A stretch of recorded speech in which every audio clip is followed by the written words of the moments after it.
Hello, all you delightful beings out there, and welcome back to the stream. I am Raw Zim, currently as Squirrel the Drackle, or Dragon Lucario if you prefer. And we're doing some Factorio today. We got walls set up on around our headquarters here. Hold the line. Oh. This hamlet shall not fall. Michael McCaw rated my stream with 10 viewers. Oh, that nest is growing so fast. Anyways, yeah, welcome in, Michael McCaw. I literally just started recording, for the YouTube, but, welcome! As I was saying, real quick, yeah, we got walls around it, but, the biters are getting angsty, and we have nothing to repel them with. So we gotta get that set up real fast. Michael McCaw, how was your stream? Welcome in. I hope you had a great time. Thank you so much for that raid and sharing your community with me. Like I was saying, we're about to start with some Factorio this evening, but we have lots of stuff that we do here on the channel. Lots of tabletop games, Pathfinder, several Pokemon games, a Digimon tabletop RPG. We have artists that come and join us throughout the week to work on various art, and yeah. Oh yeah, Michael, my stream has been going very well tonight. I've been having a good time. And we were kind of about to get into a somewhat, I don't know if I'd say morbid topic, but not the most pleasant of ones. I'm just kind of talking about how, you know, there's so many people that aren't given the chance to shine because they just don't have the means. How many writers, artists, other kinds of creation that could happen, except people don't have the chance. Yeah, and it's not just simply the chance of, like, say, oh, the unborn argument, but just the simple fact that some people are they're kept in a station of life where they are never truly allowed to flourish.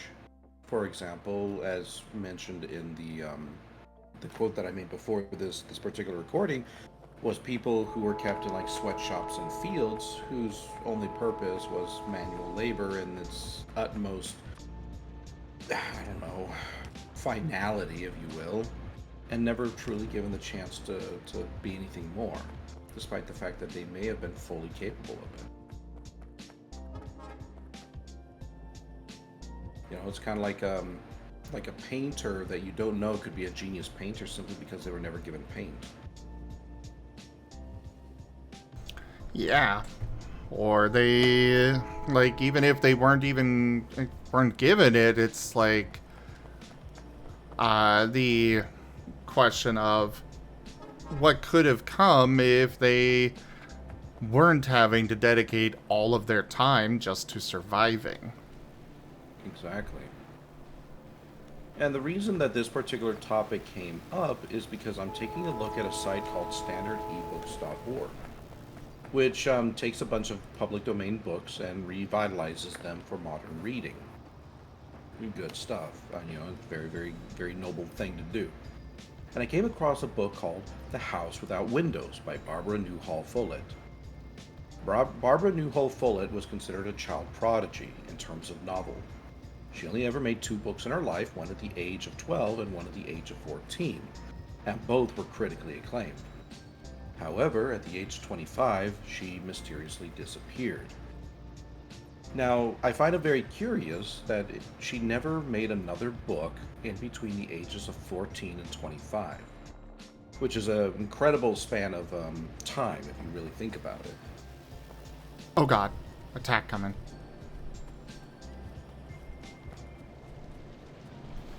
So with this kind of thing in mind, it's just like, what exactly happened to her that kept her from being able to do more? Did she get stuck in an early marriage? Was she kind of forced down saying women, especially girls, could not make books? Like, what happened? And doing a quick little glance over the Wikipedia article, it seems like her quote-unquote disappearance at the age of 25, well, very well could have been a murder performed by her husband, although obviously we don't know for a fact as we are neither there nor them. And it's just sad. It's sad that this person who made 2 critically acclaimed books, just due to the circumstances of life, just no longer existed. Yeah. Yeah. And that just kind of brings to mind, like, how many other people were not even given that opportunity that she was to just make a single book.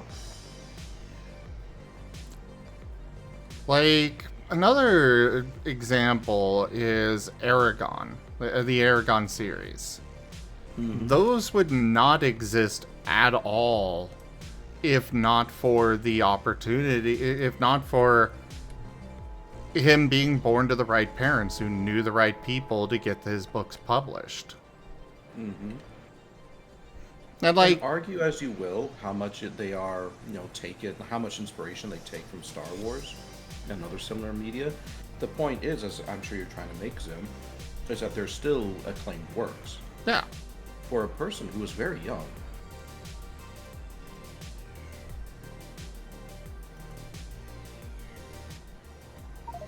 Yeah, that's the point I was going for there, yeah. Mm-hmm. That as well, Raijin, like, artists especially, like, everybody knows the starving artist meme. Everybody knows that. Or, I guess it's technically a meme? It's a meme now, but it was taken very seriously not too long ago. Yeah. That if you were to be an artist or anything of the artistic nature, you had to be suffering. Because suffering brings character, or something like that.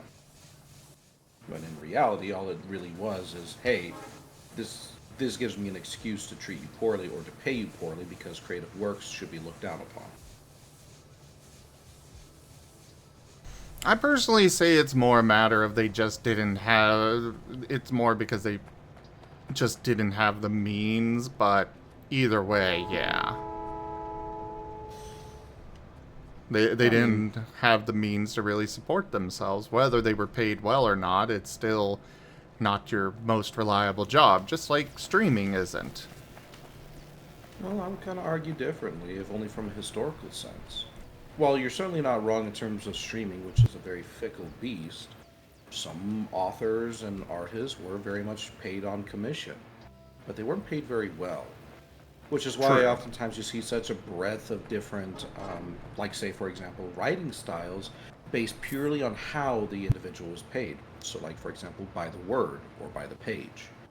And you'd see one person, if they were doing it by the page, who'd have endless streams of dialogue simply because dialogue stretched things out. It's just, each one was a new paragraph essentially every time a new character spoke. Whereas if you got one who was paid by the wordage, they'd have incredibly extensive details of the most minor of things, if only because, the longer I can spend talking about this table lamp, the more money I get. Yeah.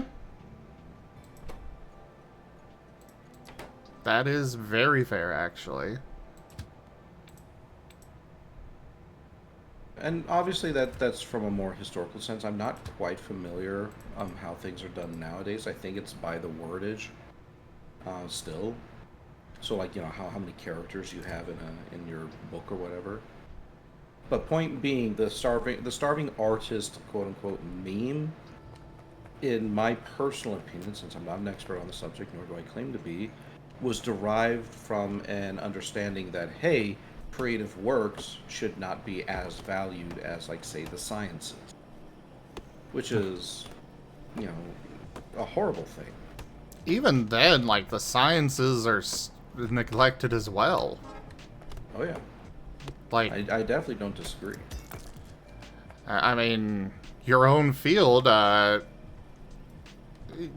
much research is being... How much of your education and stuff is only from freaking ancient in the mental health industry. It's like, how much of the learning is from ancient studies that just haven't had the funding to be looked into or redone?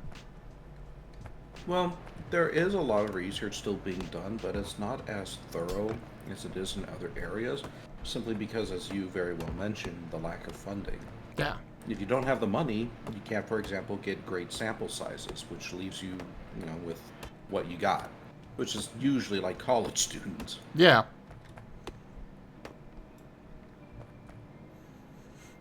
Hey there, Zeppy Boo, by the way. Welcome in. Good to see you again. And not Andrew. Hello there. The cute Ninetales would be Rygon over at the channel Rygon Plays. I don't think you're Hello. streaming right now, are you? No, I certainly could here in a bit, though, if I start working on Refuge or something, but since we're just kind of having a casual chat, I'm not streaming yet. Well, Beerus, could you give a shout out, please? Okay. Yeah, give a shout out for Rygon. I appreciate it, man. On. And yeah, Zeppy, I've had this model for a little bit now. This is Squirrel, my dragon Lucario.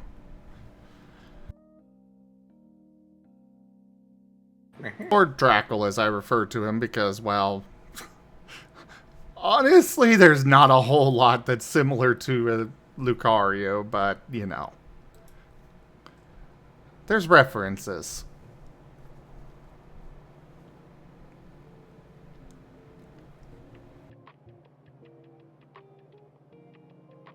Yeah, I mean, going back to the original topic at hand, though, who knows what the human race has been, in my opinion, robbed of, simply because people weren't given a chance to be creative. You can even make the argument for today's day and age where people are, stuck just simply surviving in dead-end jobs who don't have the time or the resources to truly express their creativity. I consider myself to be a very privileged individual that I can go to work and come home and spend time working on things like my Refuge project. But I know not everybody has that chance.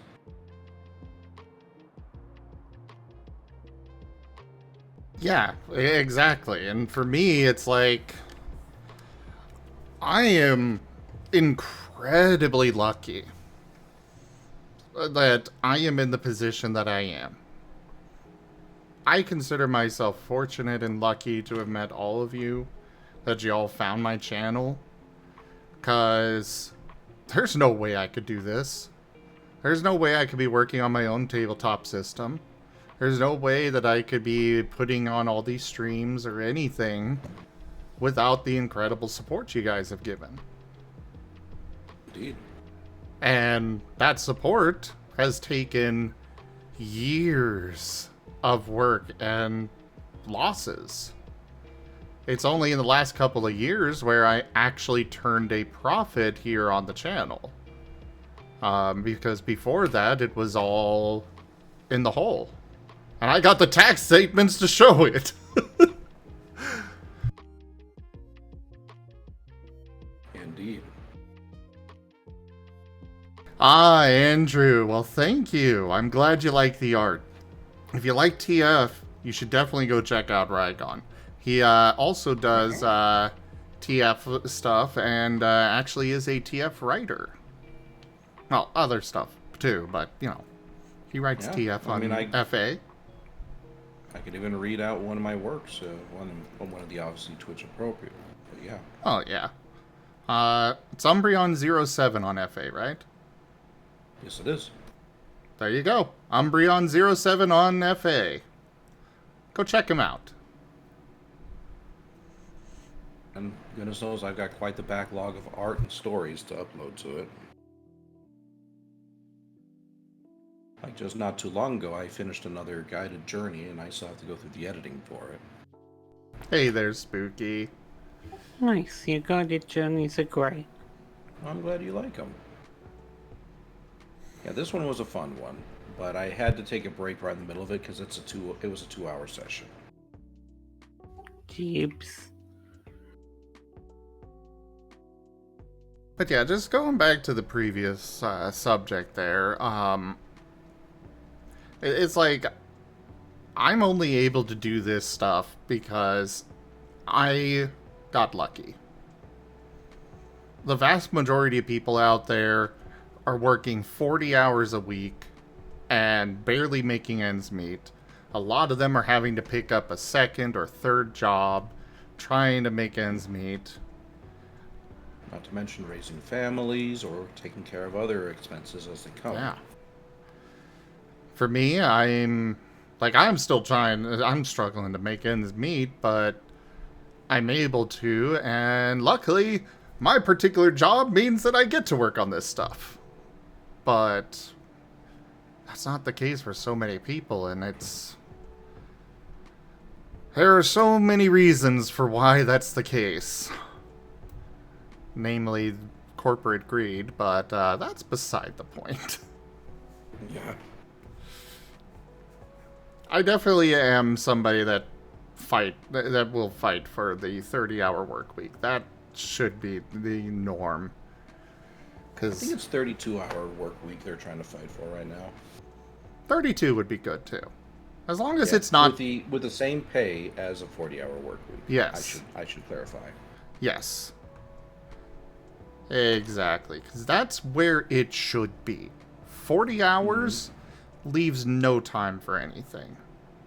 You're just exhausted at the end of it.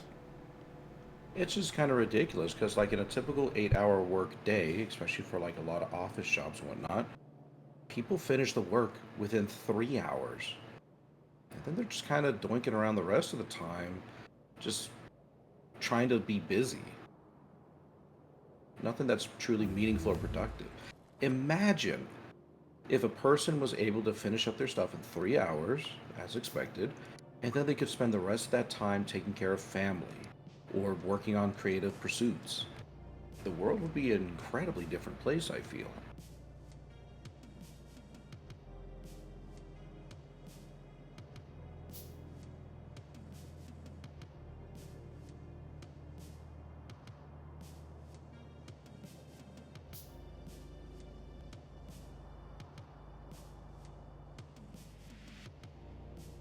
Well, Raijin, yes, people are able to find their happiness, but it's not necessarily the happiness that we're referring to. It's a matter of people being able and having the opportunity to engage in other pursuits. Things that they, they can be happy with their lives, but that's not necessarily what I'm getting at. It's the ability to pursue creative endeavors. Like, I know from, being a content creator, it's a huge financial investment to get good quality stuff. I've been fortunate to have met great artists like yourself, Raijin, that help make this a reality. But that was a matter of me getting lucky. I got lucky that you found me, and you decided you wanted to get involved and be part of all this. I got lucky meeting Mirai. I got lucky meeting Whiskers. It's not a matter of people being unhappy, but it's a matter of having the means and the encouragement. It's a lot more than just means. It's encouragement, the support frame, like you were saying with your art. I am a unique example of being stubborn and persistent. I had so many people that were trying to put me down with my streaming. I still have that. And imagine how many people who want to be in your positions then, who, despite stubbornness, fortune just simply was not with them. Yeah. Like, for example, their housing was destroyed. which means that their ability to even have the opportunity to stream was just completely gone, no matter how stubborn they were otherwise. Exactly. That's another factor. There's so many factors that go into this. So very many.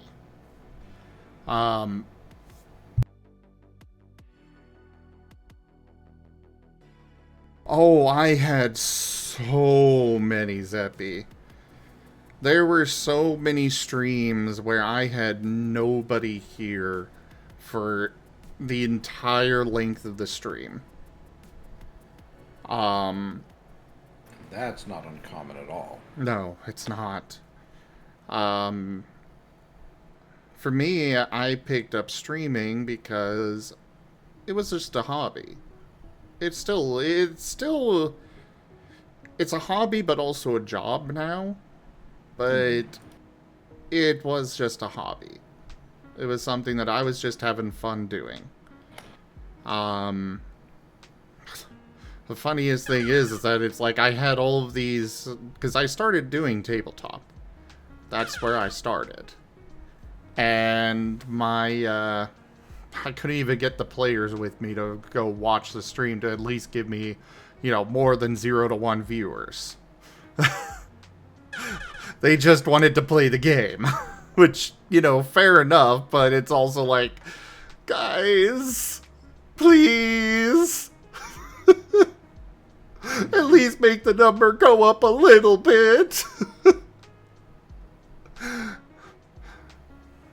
But I started over 8 years ago. And I started before the affiliate program was a thing.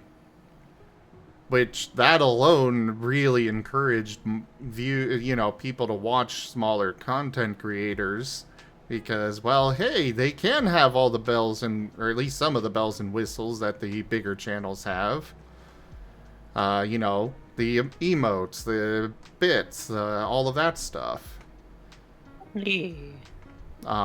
Those are a huge boon to small content creators.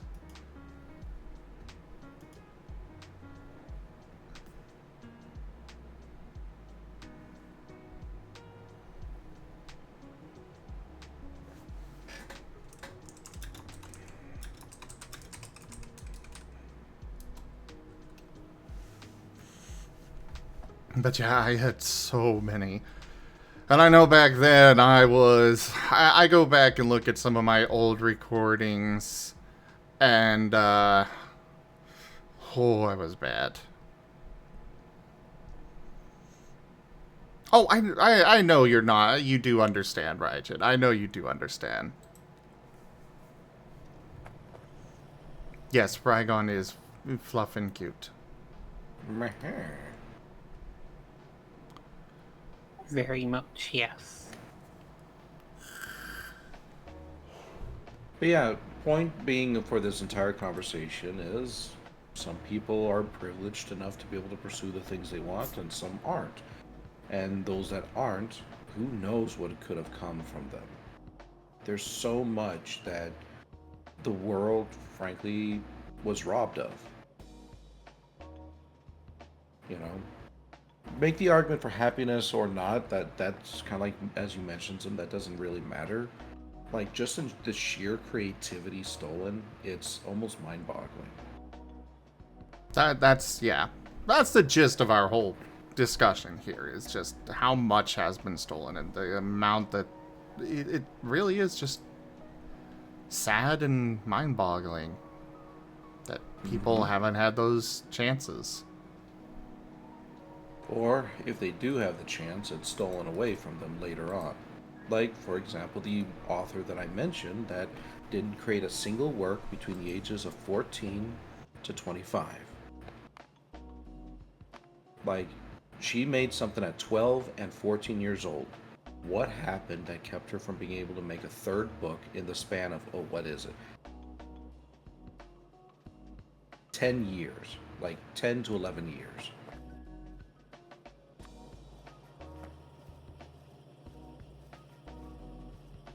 But, I mean, obviously that's been reduced to history.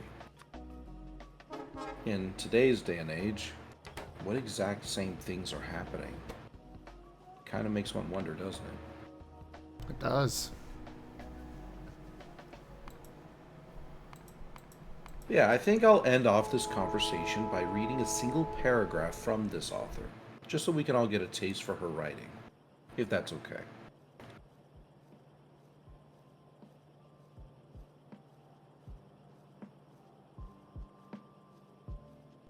Yes, go for it. Okay. If you all want to read more of the book later, the book itself is called The House Without Windows. Chapter 1. The Meadow. Flowers have faded, butterfly wings are weary, and far off is the charting of the eternal sea. In a little brown shingled cottage on one of the foothills of Mount Varcobis, there lived with her mother and father, Mr. and Mrs. Eiglin, a little girl named Epperson. She was rather lonely. She kept advising Mr. and Miss Eiglin to make a beautiful garden, where flowers would bloom year after year, and to which birds and butterflies would come back again and again. Accordingly, all three set to work with a will, and in a few years they had made the most beautiful garden that was ever seen. Around its borders bloomed apple trees, pear trees, and peach trees, and inside them bloomed azaleas, rhododendrons, magnolias, lilacs, honeysuckle, and fire blossoms. Next came the ground flowers. There were 7 kinds of roses, and there was a whole corner devoted to early spring flowers: crocuses, daffodils, squills, and narcissi. Another corner was carpeted with tender anemones, all snow white. In the center of the garden there was a circular bed filled with irises of all kinds and colors. Clematis and morning glory vines climbed over the wooden benches, and near the center was a tall arch with ramblers climbing all over it. Another bed was thickly clustered with great purple violet. The path through the garden had gracefully bending ferns on each side. And that's the end of the paragraph. She wrote that at 12 years old. That is incredibly impressive for a 12-year-old. Indeed. Yeah. You can tell, like, some of the 12-year-old, like, sentence structure in there, but it is sound. It's a very sound thing. Yeah. Like, holy crap. And that was her second draft. The first draft was when she was 9. And that one got burned in a house fire, right? That is correct.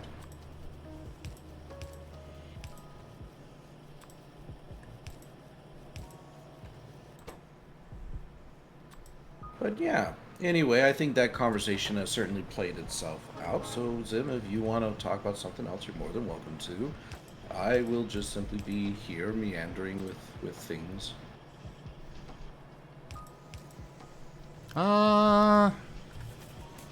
Not sure what else to talk about, but... Well, I mean, literally the only thing I can think of would be my refuge project or other little minor things, unless we want to get something more serious.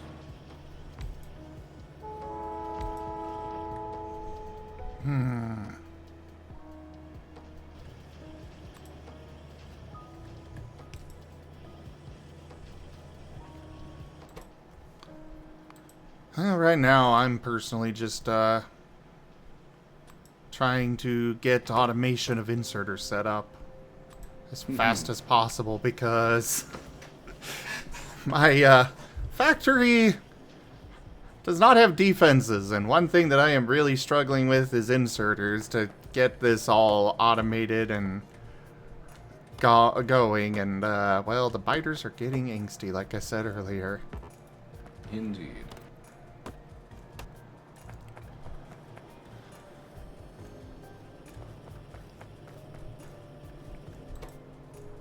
Are these single-cylinder engines? Yes, they are. Okay.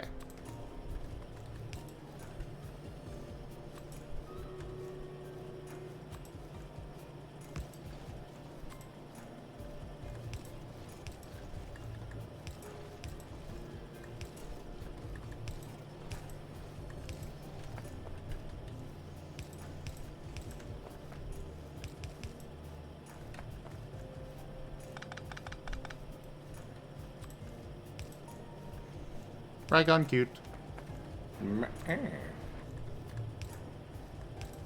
Very true. Maul look good for tea. Disagree. Oh no, you go very well in tea. I do not go into tea. This is not where you place moths. I think we need a third opinion. What do you think on that, Rygon?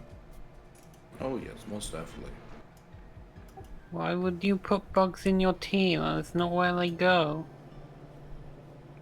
Oh? And where do bugs go? Under paws?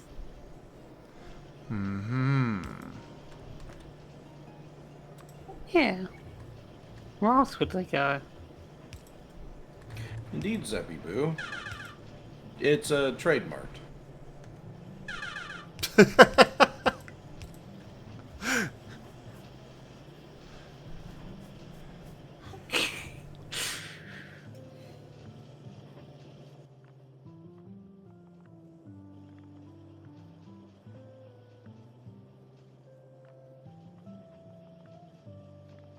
Yep, it's all about building them brands.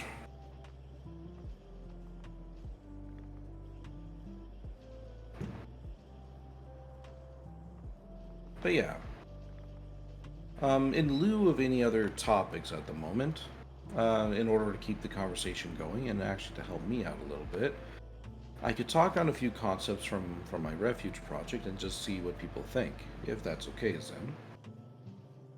I am all for that. My attention is divided, so my ability to actually respond is, you know... It's more of just some kind of like general concepts that I'm still kind of tossing back and forth in my head, and to get some feedback would be actually pretty useful. Sure. Alright.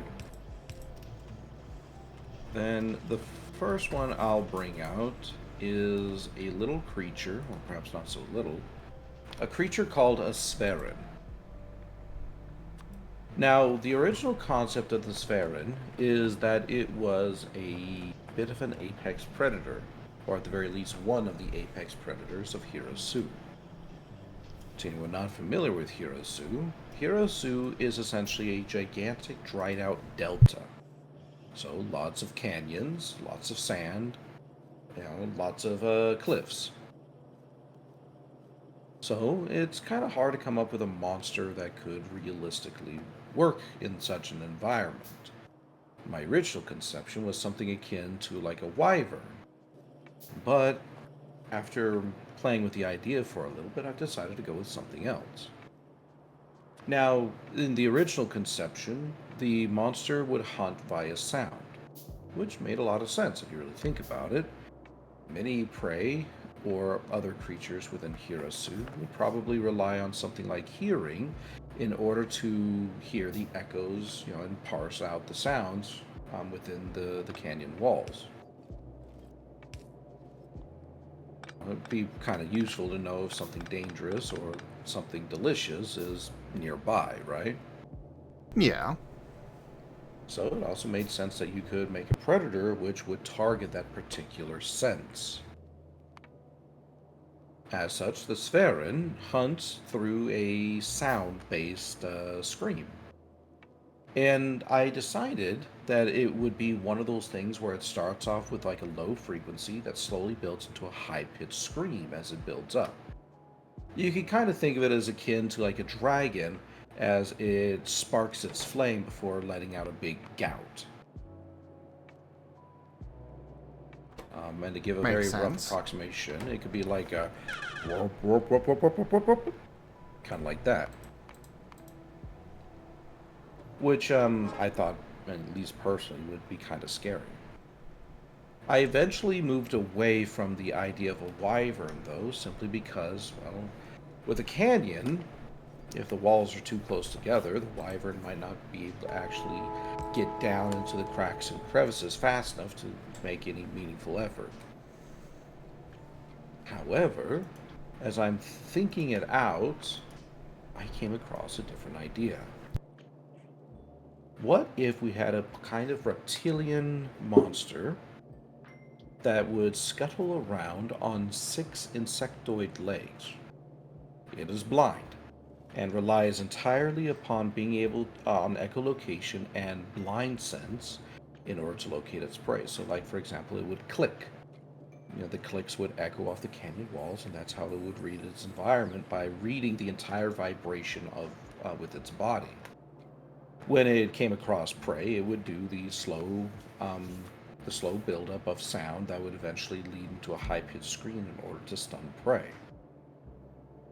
That is the current idea that I'm batting back and forth. That idea of a scuttling reptilian blind beast that essentially screams at its prey in order to stun them. What do you all think? I think that definitely sounds interesting. Yeah.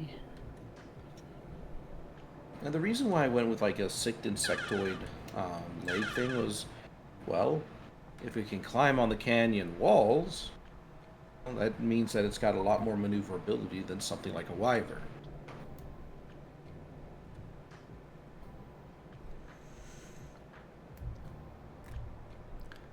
I mean, it does, definitely. But it could also be a matter, like, it could be some kind of wyvern that's, or just winged insect, even. Like, it could still have wings and still be able to scamper around while having the maneuverability that flying would allow it. Though, I guess if it's sensing by vibrations, that wouldn't work, actually. And Yeah. that's one of the reasons I kept away from the fully insectile, like, say, exoskeleton and whatnot. Granted, I could simply parse out something like, say, antenna, but I found that that wasn't quite as interesting as a full-body echolocation sensor. Yeah.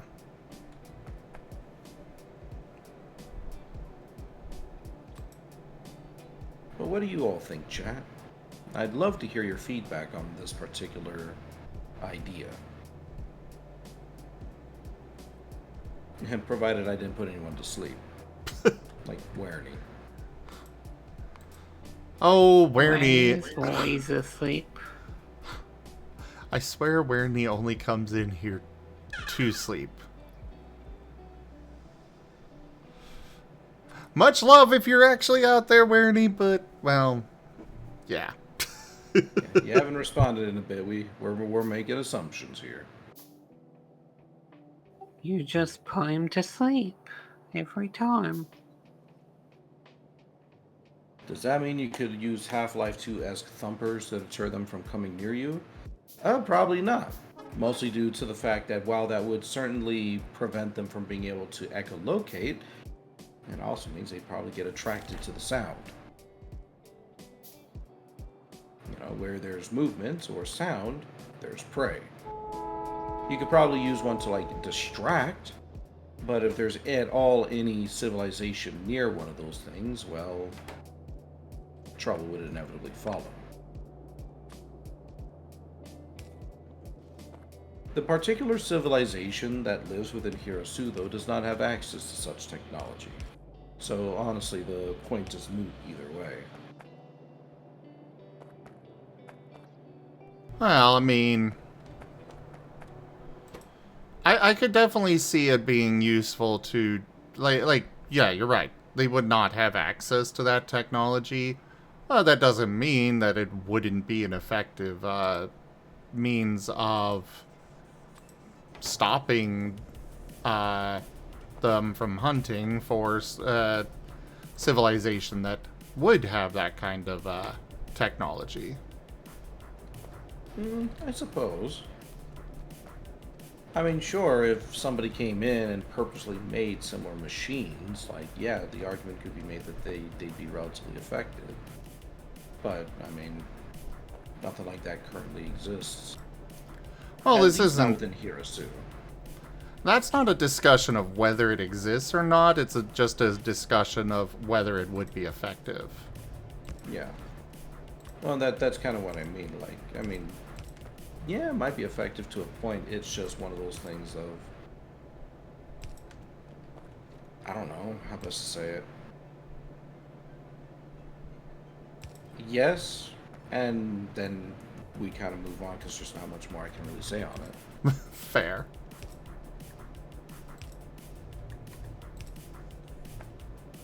It was more or less just a thought experiment on how they process sound. Something about it be they could have some kind of sensitive hair spines all over the body for that full body sound detection. You could go with the idea of the hairs or spines, but I also kind of went against that particular idea simply because if they have to squeeze into the nooks and crannies of something, well, that would be quite the disturbing little experience. Kind of something similar to like a cat with its whiskers, right? If it goes into a space and decides that, hey, I don't like this space, it's going to kind of back out. Now, while that's certainly a survival technique for a cat, for this particular predator, I kind of like the idea that it is very much a continue to push forward kind of thing. They're very determined. It's not dumb. Yeah, don't get me wrong, it's certainly not dumb, but I like the idea that it's relentless to a certain extent. It knows its prey is there. It's going to eat. Indeed.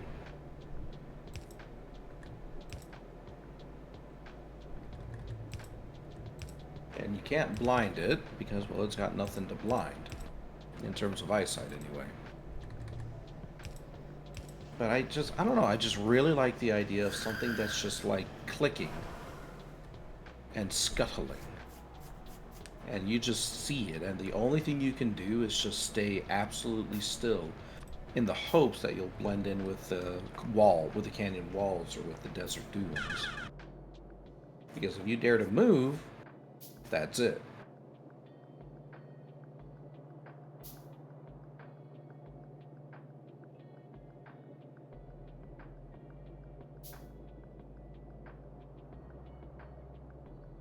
Yeah, they sound cool. Yeah, but you're biased. Yeah, but they're cool. And am I wrong on you being biased? No.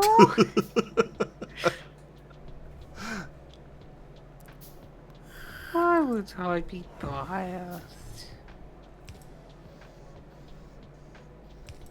But yeah, that's just kind of one idea, the Spheren. And the generated art for it is actually a little terrifying, but, you know, obviously not custom enough for what I need.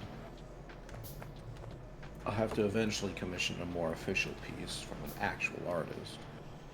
Well, I know Whiskers loves doing concept art, but he might be a little pricier than what you're looking for, but...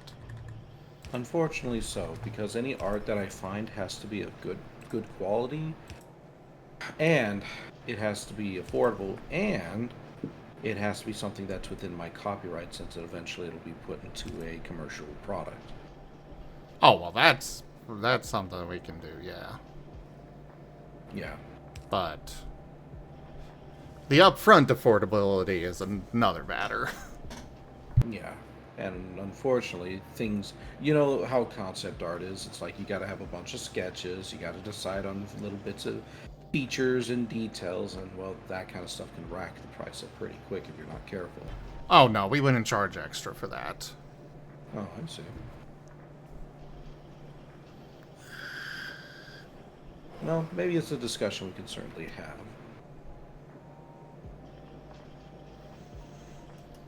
But we definitely would have to figure something out. But anyway, that is the first of the concepts. Let's see, what would be another good concept?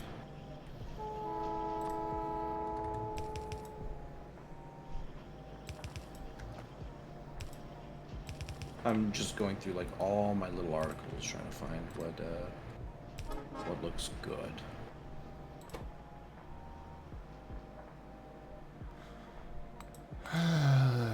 Oh, here we go. The group below. The grub salad. The grub salad? Indeed. One of the species that I recently made, which actually I'm quite proud of, because I made them in the span of about 3 days, as opposed to my usual 1 year, were the Churians. Like, well, what would a red panda-esque species eat?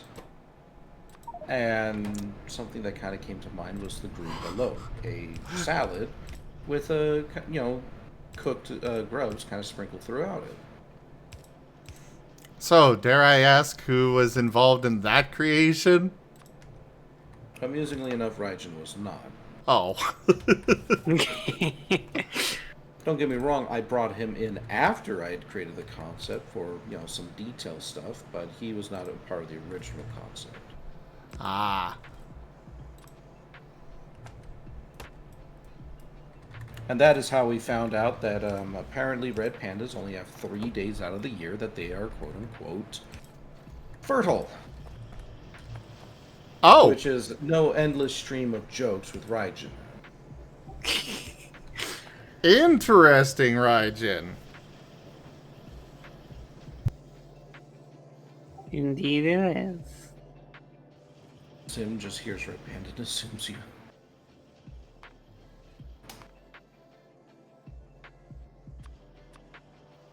Well, to be fair, red panda fursonas are very rare. Compared to other species. I think it depends. It's on the community. Like, if I recall, Raijin says they're pretty popular in like Asia. I could see that. Yeah. How much more popular, though, I don't know. I'm not part of those communities. But yeah, so the grew below. And I'm like, okay, so a grub salad. Cooked grub salad, I should make mention, because they are civilized. But what else would be a part of the grew below? What kind of grub would be utilized for this product?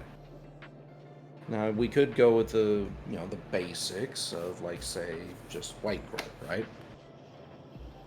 But it's just like, I feel like there's something a little bit more creative we could make here. And the reason why I say that is because for the harith, which is another species, I came up with the concept of the shamshu, which is essentially mashed potatoes, if you will, with a little bit of meat on top of it. Or, in other terms, it's mashed root vegetables with a meat on top of it. Which I thought was kind of an interesting little concept. But the grew below, what could I do with that? Would red pandas go for like a kind of a sauce? Would there be fruits that would be chopped up into it or special nuts?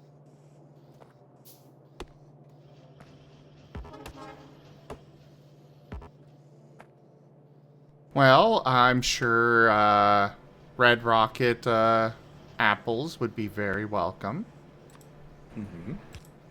But I also have to consider that this particular species comes from a destroyed world. So their food would definitely be siding on nostalgia. With fruits and vegetables and whatnot that come from their world, right? So, for example, if we were to have chopped up apples, it obviously wouldn't be an apple because, apples are our thing, not necessarily theirs. But what is something apple-like? Would we go with something sweet? Would we go with something tart? Obviously, such things take time to grow within new settlements and spaces. Is it a fast grower or is it a slow grower? These are the kind of thoughts I have bouncing around in my head. So perhaps it could be that there could be different versions of the grew below. where one of the most like luxurious ones are ones that have this bit of apple or apple-like product chopped up in it, simply because of the sheer amount of time it takes to grow one and the nostalgia factor associated with it. Side thing here. Raijin, I definitely know where you're coming from on that. Like, I've gotten into some kangaroo groups because, well, while I'm primarily a Marten, I do have some Roo in there. And the number of people... I think there are more Roo hybrids than there are actual full kangaroos.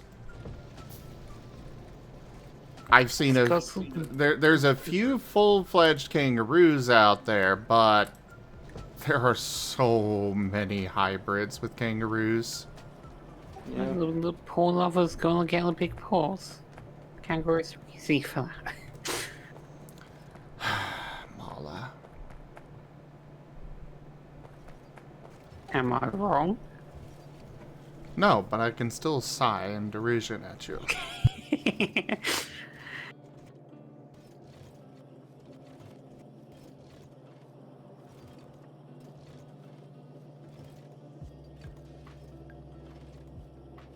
There are a large variety of different Roo hybrids, but it's still very, very few that are just plain Roo. At least that I've seen.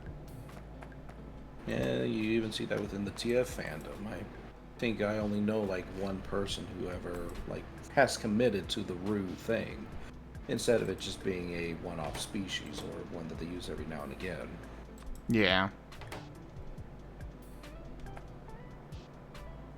But yeah, so going back to the other topic real quick. Yeah, a grub salad with nostalgic just properties, and that's what I'm trying to figure out. Like, what makes for nostalgic food? What makes for reasonable food? You know, like in terms of being able to grow it and whatnot. And that's kind of where I'm stuck. The grub salad, but how do I make it nostalgic?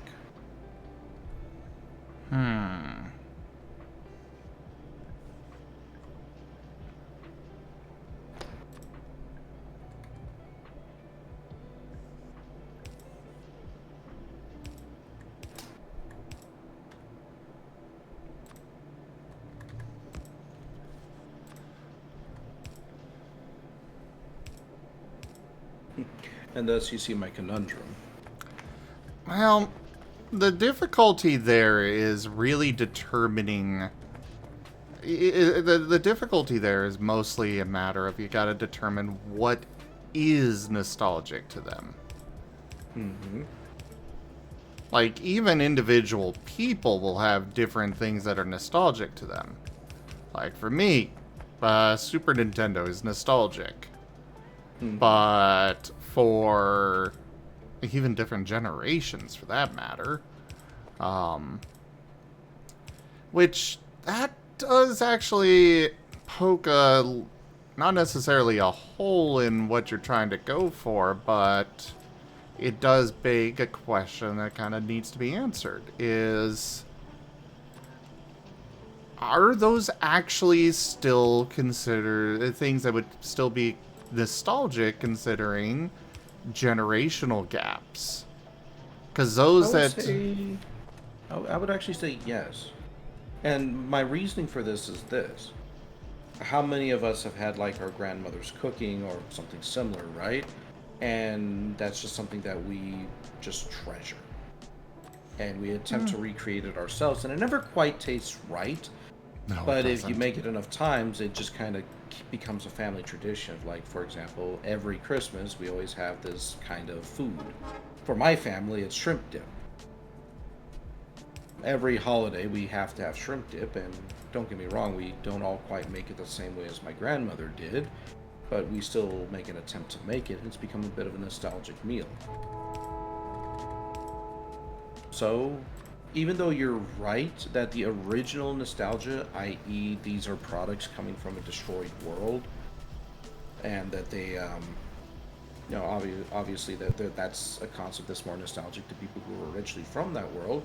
That doesn't mean that that nostalgia can't be carried on just simply through sheer perseverance. Hey there, Black Silver Fox.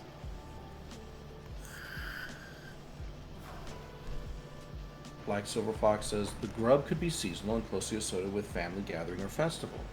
Now there's an idea. I like that idea. So the grub itself could be something that is relatively slow growing, or if it's not slow growing, is just simply very marketed in this particular salad. Kind of like Japan with KFC for Christmas. Exactly. Like, I mean, sure, you could have fried chicken whenever, but it becomes somehow special in certain circumstances. Or turkey for the U.S. with Thanksgiving. Exactly. Even though turkey is... I don't personally care for turkey very much. But... That actually brings the second thing. Nostalgia, at least when it comes to humans, is not a sight-based thing. It's not a hearing-based thing. It's not even a touch. It's smell. So perhaps the grubs could leave off some kind of a, unique smell that just kind of triggers that nostalgia in a lot of creatures, or at least in the Churians. Not a bad idea. Mm-hmm. An easy one would be kind of a nutty smell. But I think we could make that a little bit more interesting.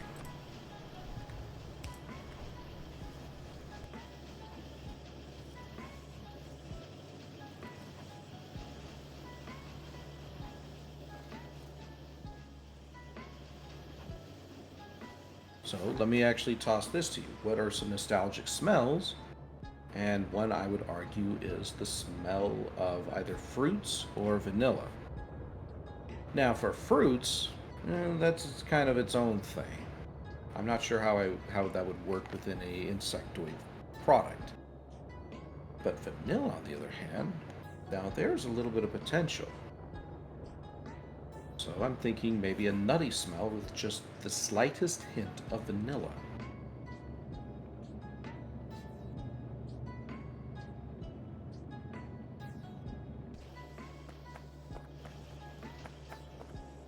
But what do you all think? Do you think there's other smells that could be nostalgic as well?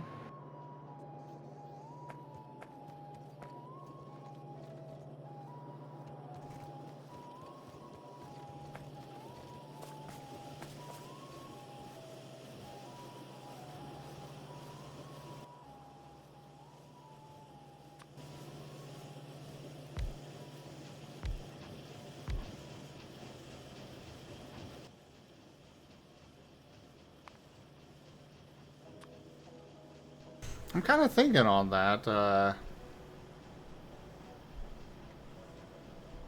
Oh yeah, Zeppy, it really is.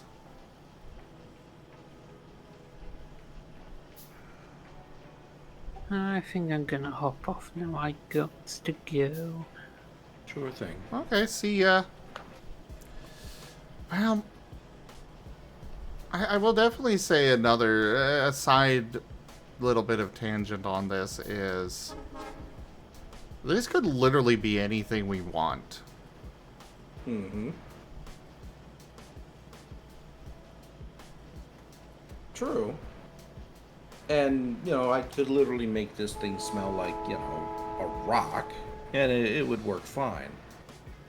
But there's also the concept of relatability, and that's something I'm trying to keep in mind as I'm working through it. If I make it too exotic, well, the reader or the people who are involved with it, it's not going to have quite the same impact.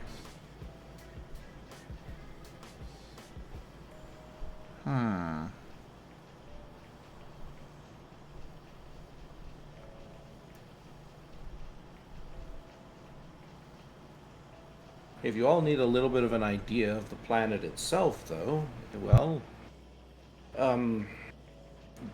while I risk making it the one hat fits all sort of thing, It was a planet, and I do emphasize was, that was temperate, so it had a good amount of forests and rainfall and whatnot, where all of the foliage was red because of the high UV given off by their high intensity sun. But the planet itself was like I said, temperate. It was cold. Not necessarily cold to be snowing all the time, but you all get the idea. So I'm kind of thinking to myself, what kind of a fruit or insect would grow on this kind of planet? What kind of smells would it leave off? What kind of smells of how would this be nostalgic? And ultimately, how would it end up in this particular dish, which now, according to Silver Fox, could be used for special seasonal, for a special seasonal product. So we've got about 5 different considerations here, and just for a quote-unquote grub salad. And that's why it's bouncing around in my head.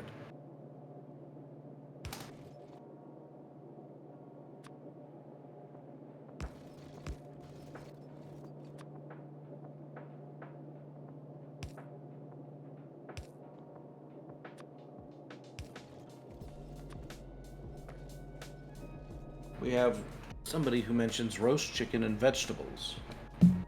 Interesting combination. So perhaps the salad itself is prepared with a little bit of oil and fried. And the grubs themselves, as they are cooked, give off that nice roast smell.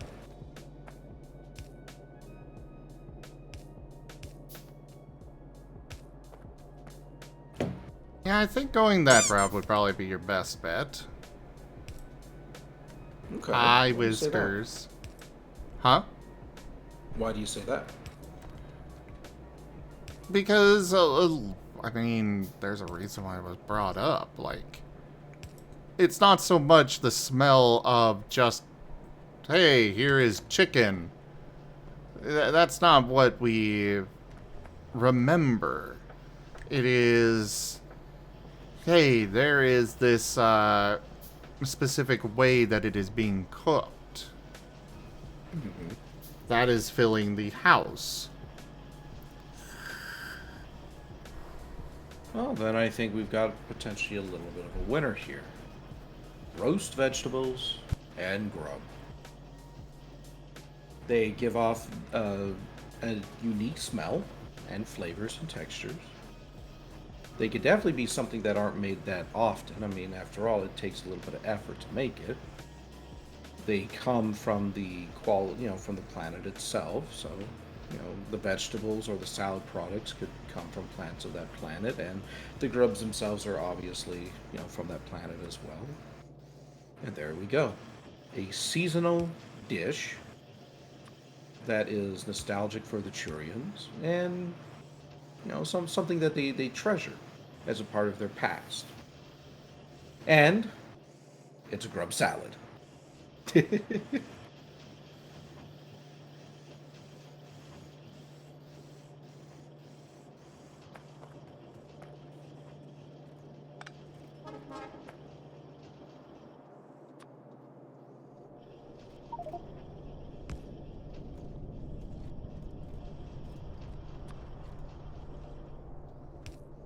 The reason why I chuckle at that is nobody probably expected to get into this kind of a serious consideration for something, relatively silly. I definitely did not. Mm-hmm. At least in the world that I'm writing, that's the level of detail we're looking at.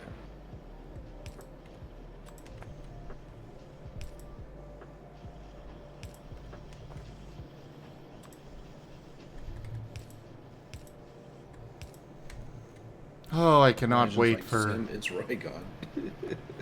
True. Well, Zeppy Boo, it's not necessarily just a writer thing.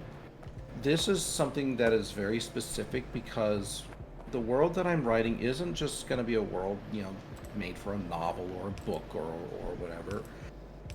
I'm literally creating the building blocks of an entire universe for people to eventually make their own stuff with.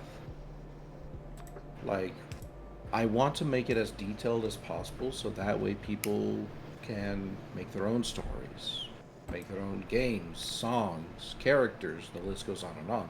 It is meant to inspire. And, well, you can't really inspire if you don't give content. And I've decided to go the route of detail, and not just detail, but detail that fits together with itself. So, like, as soon as I finish writing up this grue below, I'm going to be writing up the specific grub. I'm going to be writing up the vegetables, and I'm going to be combining them all together, possibly along with a small ecosystem in order to make them all make sense within the greater world of refuge, particularly in areas the Turians have settled.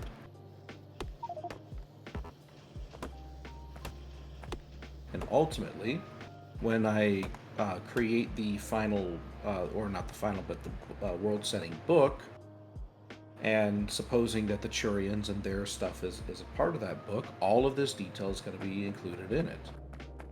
And granted, you know, the argument could always be made, well, yeah, but all this detail is kind of wasted because it's not like say a book writer is going to go into that kind of extreme detail.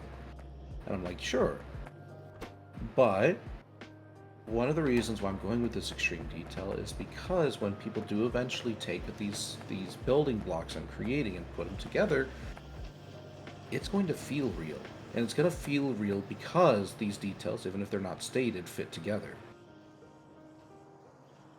It's kind of like having the outline of a jigsaw puzzle, right? You don't have the entire puzzle, but it makes sense with the pieces you do have.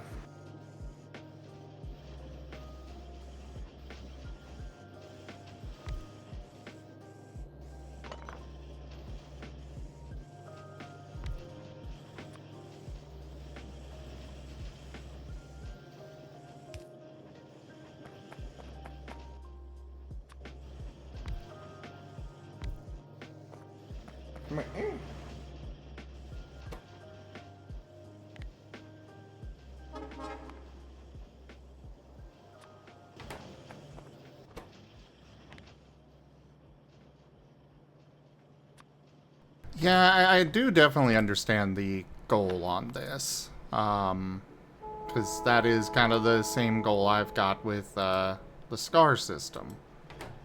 Because there's going to be world building with it. There already is. I'm building foundations for the future of the system and how people will interact with it. Mm-hmm. That's been something I've been actively working on to develop as I'm going along. Mm-hmm. Much to some people's derision. Well, you'll always find derision no matter what, though. I mean, that's part of just the creative process, honestly. And don't get me wrong, that doesn't necessarily mean that what they're saying doesn't have merit. It's kind of an inevitability when you put things out there to be judged. Yeah. Well, it's more the, it's more a joke about how, Era and... So, it's more a joke about how they want me to focus on X, Y, and Z instead. Yeah. And I'm just like, guys, I'll get to it. Just let me have my creative process here. Let me I think that's, do my thing. I think that's between all of you guys, but I definitely get it. I bounce back and forth on a lot of articles without finishing them up properly. Yeah. It'll get done eventually. And Zeppy no worries. I just simply wanted to clarify my stance and my creative process with it. I know you didn't necessarily mean any insult or anything by saying it's just writing. It's just, but I wanted to make sure people understood where I was coming from and why I'm concentrating so extensively on something like the frickin' grub salad. Because I could see it years from now, after this whole thing is said and done, somebody writing a book on the Turians, right? He writes about this. He writes about the character sitting down at a seasonal table with his family and friends, And they're all sharing as a part of this meal just this grub salad, and it's how it's described, and even though he doesn't actually go into the detail of, like, say, the preparation for it, it's just, it feels right. That's what I'm going for. The idea that it just feels right. And you can't do that if, you don't take the time to make it feel right, right? And I'm not too concerned about, like, making the product tomorrow. This particular project of mine is one that I intend to be working on for the rest of my life. It's something I intend to have as my legacy. Probably much to my parents' disappointment, but my sisters already gave them grandchildren, so they'll just have to deal with it. Freaking heck, right on.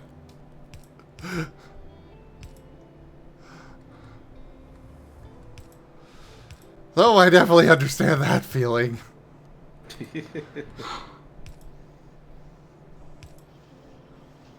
But I think I will, because I probably need to go take a quick nap before I go to work. I will go ahead and I will leave off with the history of the Turians.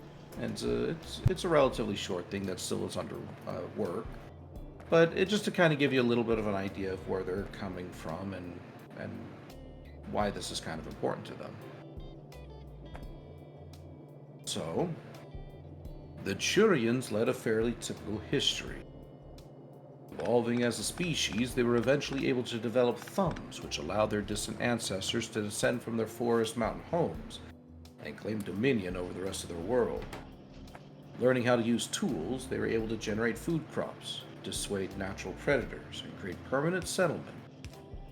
With territory came the idea of conquest, and over many generations they led themselves into war, time and time again. Every new iteration of blood being spilled only served to stoke their bloodlust, so the next conflict would become deadlier as their means of serving death became almost like an art. This eventually culminated in the Final War, a conflict so devastating that their species was nearly completely wiped out. With the realization that they would not survive another conflict, the Turians experienced a grand cultural shift, laid down their tools of death, and instead opted to pick up the tools of healing. They became a species dedicated to helping others, rebuilding tragedies. They prospered over many, many generations, and soon as their technology advanced, began to look toward the stars themselves. But this was not meant to be. The damage from the Final War was done. After 473 years, the Turian scientists discovered that Chur, the name of their planet, had suffered far too greatly from the weapons of the Final War. Its core had been compromised, and it was only a matter of time before the planet suffered a massive implosion. Lacking time to build the ships that would help the Turians to escape into the heavens, they instead invested themselves by pursuing any avenue that would allow them to leave some kind of legacy behind, to allow their people to not be forgotten. Of these research measures, one that bore fruit was the Homestead Project.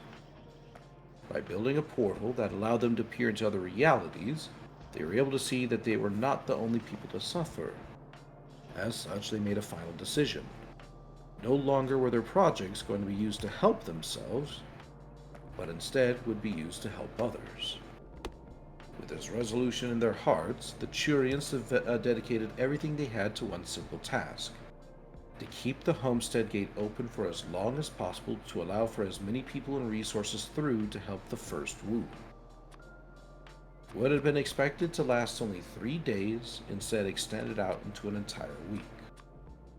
With many having made the sacrifice to travel through the gates, never to see their loved ones again or the world that they loved, the rest of the Turians waited for their final fate with hope and peace in their hearts. Since then, the Turians continued to spread out among the multiverse, helping those that they could, until they experienced a series of tragedies that forced them to endure the drop into refuge. Unable to go back to the multiverse that they had grown comfortable in, the Turians have done their best to help the many shards that they have come across in refuge with their organization, the Sanguar Institute. Now, that's a very basic kind of history, and there's obviously still a lot of work that needs to be done in sprucing it up and making it all fancy and whatnot, but that's the basic idea. Their world, it's no more. They have opted to choose to heal and to help as many people as they can across all the various areas that they go through. But that doesn't mean that they don't keep a piece of their world with them. Well, the group below was a good opportunity to express that. Anyway, there you go. A brief history of the Turians. Very interesting.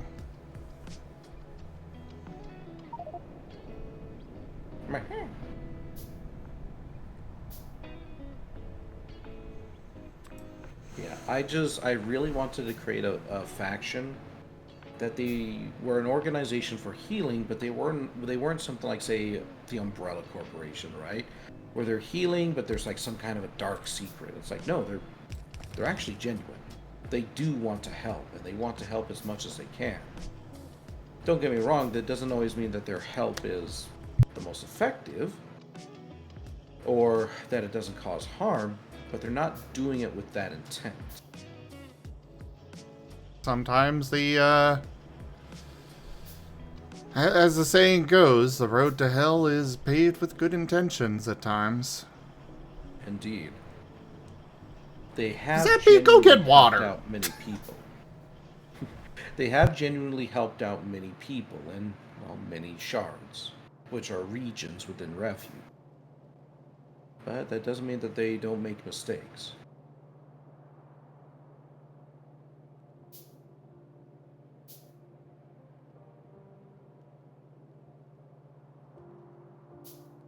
But yeah, if anyone is interested in following along with the project, feel free to give either me or Zim a poke, and I can direct you to the appropriate resources. Anyway, it's about 4 o'clock in the morning. I've got to get to work at around 8:40, so I'm going to probably take a moment to grab a quick nap and, well, get ready for the workday. I got to also go grab my medication, too. So yeah, you all have yourselves a wonderful rest of your evening. Thank you so much for your help and for listening to my ramblings. I appreciate it. Thanks for coming to his TED Talk. I hope you have a great day. Will do. You as well, man. I'd say enjoy your therapy, but, well, have the best time enduring it. See y'all. See ya.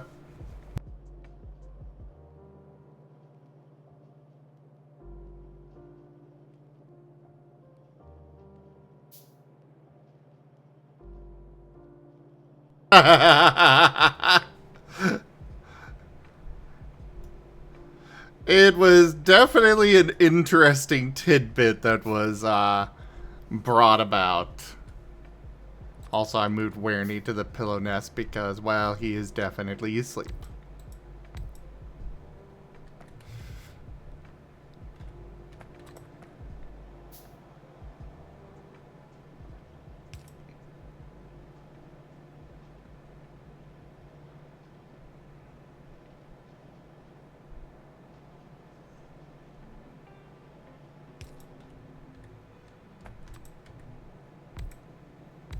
So is there more you'd like to share, Raijin?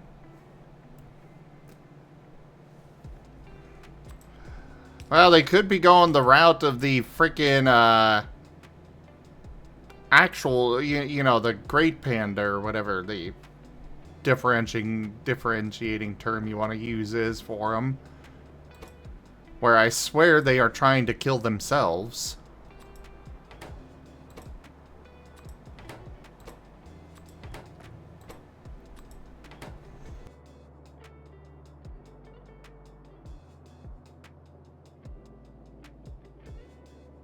Oh, interesting, Zeppy.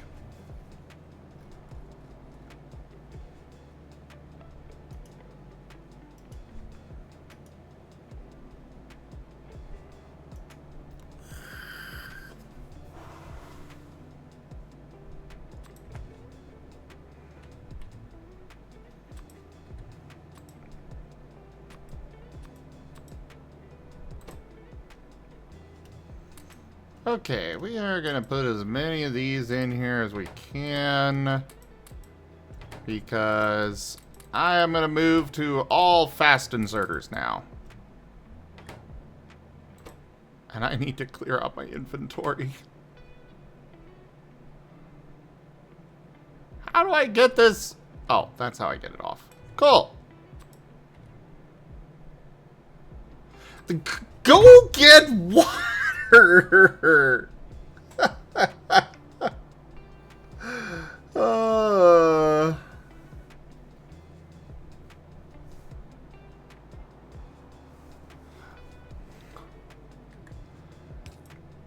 Seriously, Zeppy.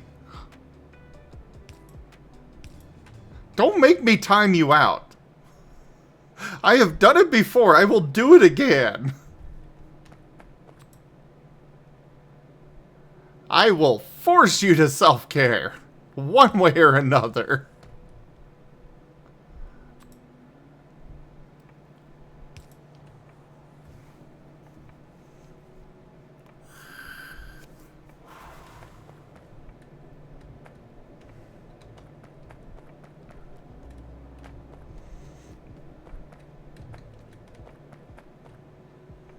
Hey, they need steel plates as well. Oh god, how am I gonna get steel plates up here?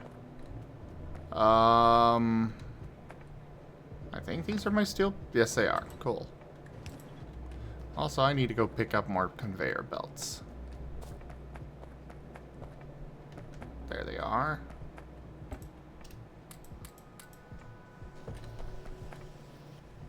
And I need to make more of these.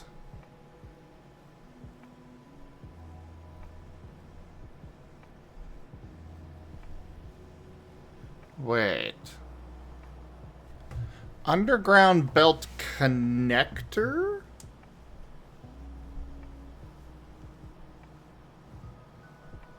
Wait, do you mean that I've got an option to not even have them come above ground at all? Do you mean that I could have had this going this entire goddamn time I've been playing this game?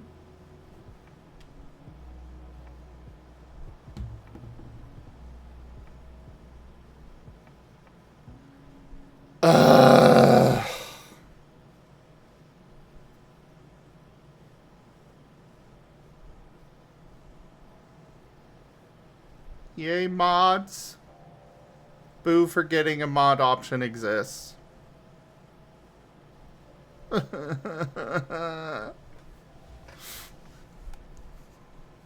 I guess at least I know it exists now.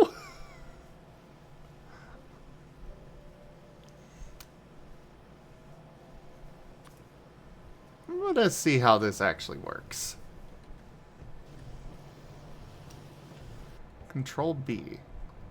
So this is the underground area, huh?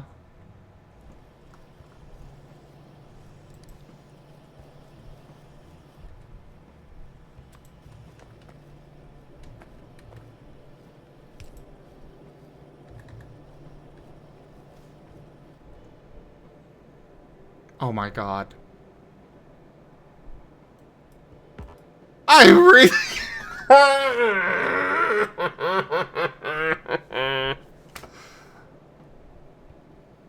I could have made 3D spaghetti this entire time.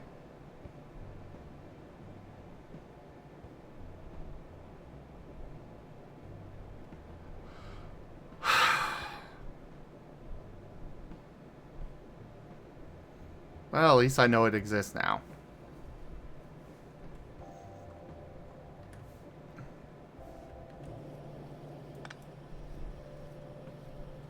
Welcome back, Zeppy.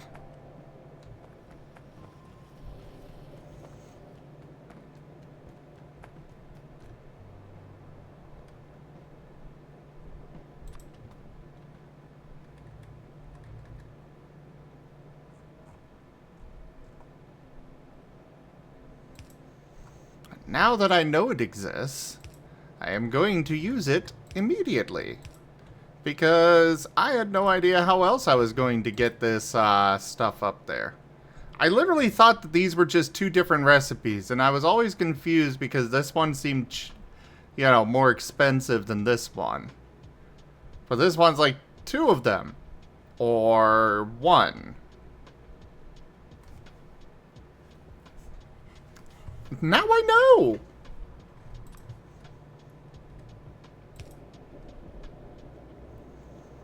So, Control B. Let's go down here. Oh, right. I should probably get rid of that first off. And go set up where I want this to come out at. Of justice. Hello there, Shadow Wolf.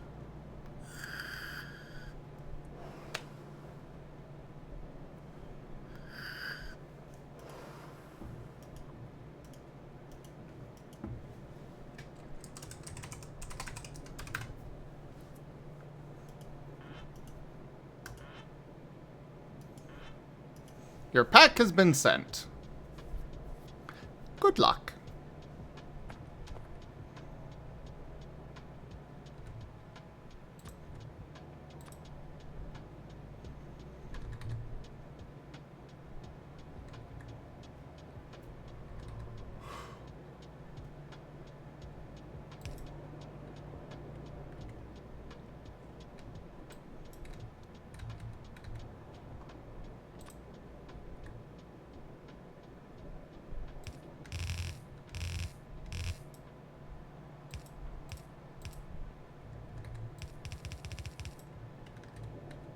Wait, can I use these down here? I can. Oh. But removing these after they've been placed is not going to be an easy feat. Good to know.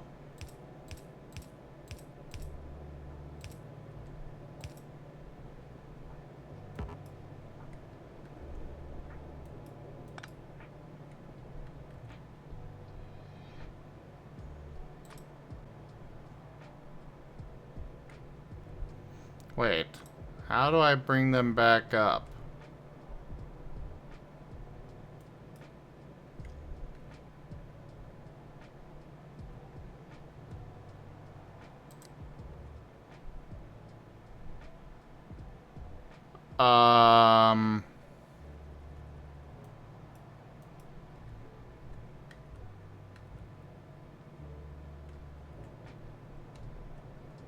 I don't think this thing works.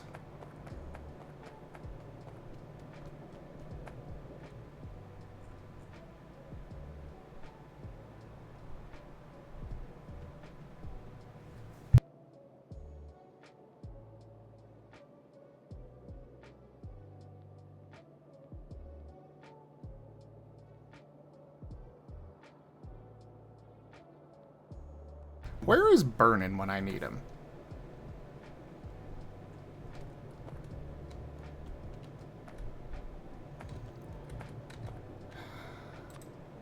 Well, I guess I lost all of that steel.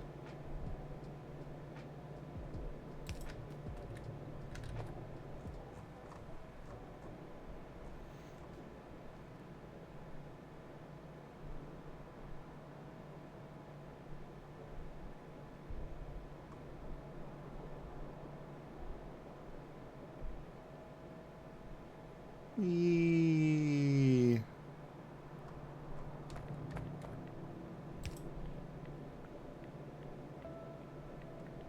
Oh, wait, no. That's where I'm going to need it. Or not. Ugh.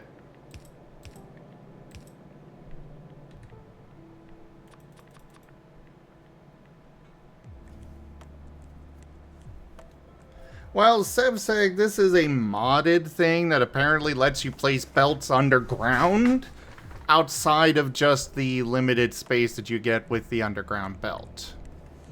Like, there's an entire layer here, and I'm not able to remove these belts.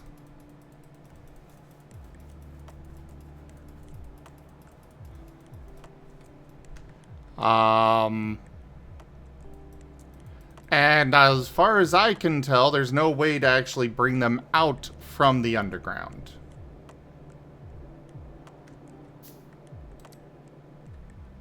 So, I have no idea how these are supposed to work. According to Factorio here, these are from a mod. They are from the Space Exploration mod, which Burnin is developer for. So, at least I know I can get it fixed, or at least report the bug. However, yeah. Or maybe I'm just doing something wrong. I don't know.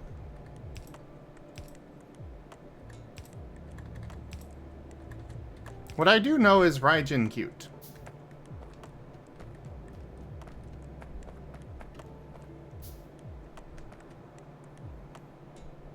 You like that segue?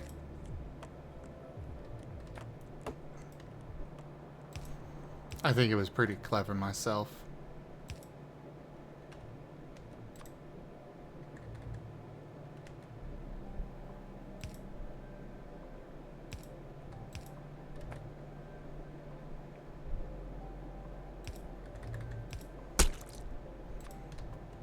Ew. Bone in jello.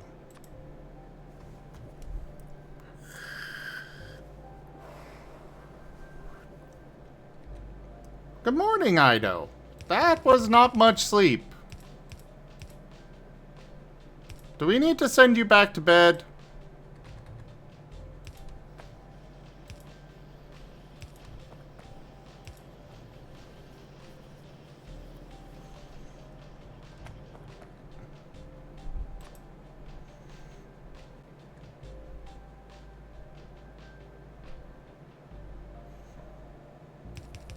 Ido! Please make sure you're taking care of yourself if you're going to be doing the games and stuff.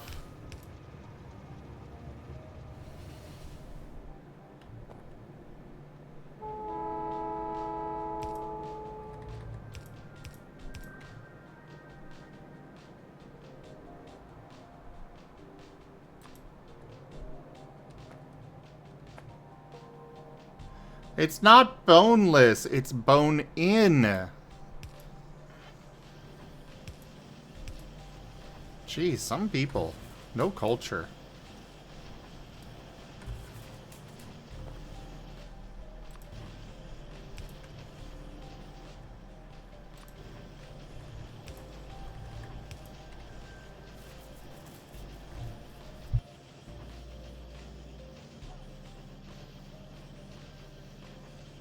I am taking care of myself, Raijin.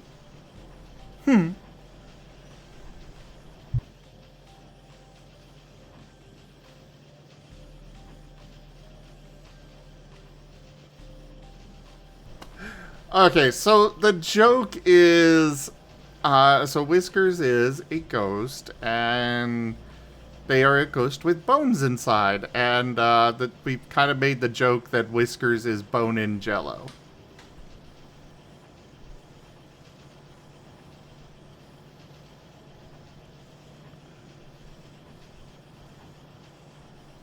That is very different, Raijin. That is very different from you know, taking care of myself.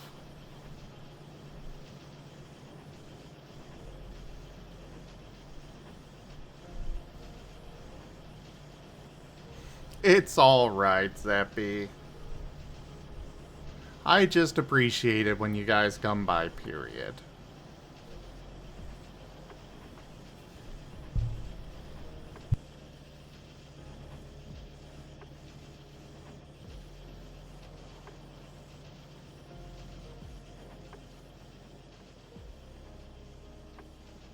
Alright, so now that I have spent a whole bunch of time just automating inserters,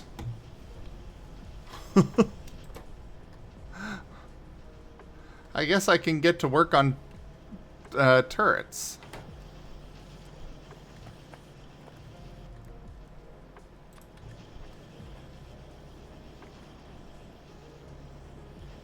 And actually,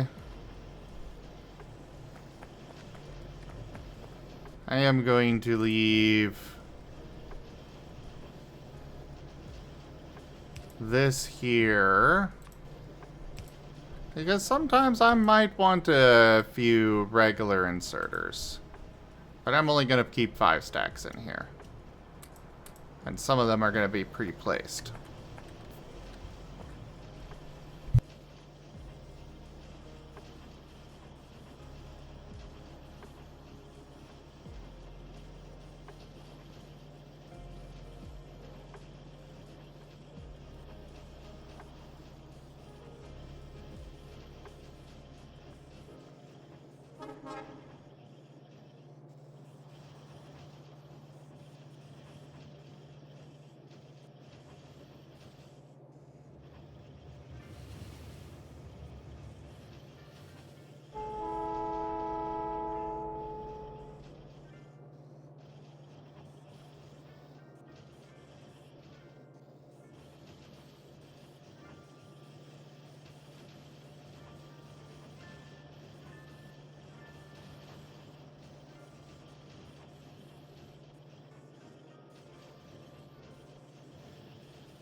I'm not deflecting.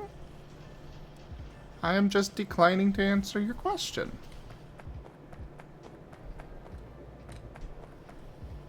There's a difference. It's a very valid difference. Trust me.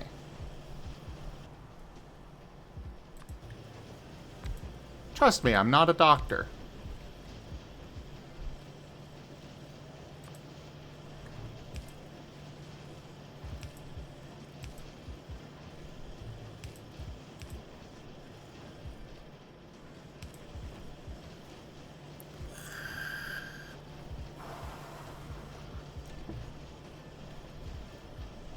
What are you taking notes about? What are you plotting? No plotting.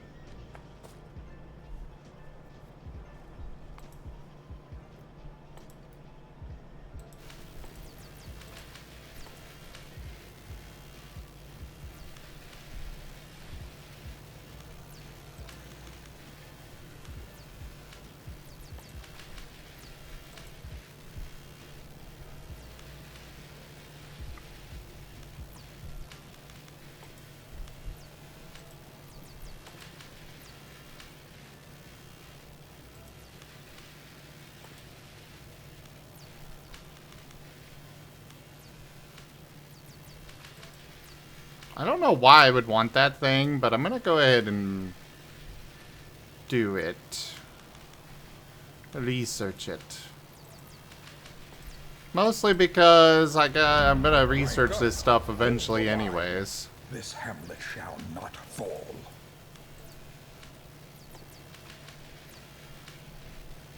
Hey, Ryusho! Good to see you again. How are ya?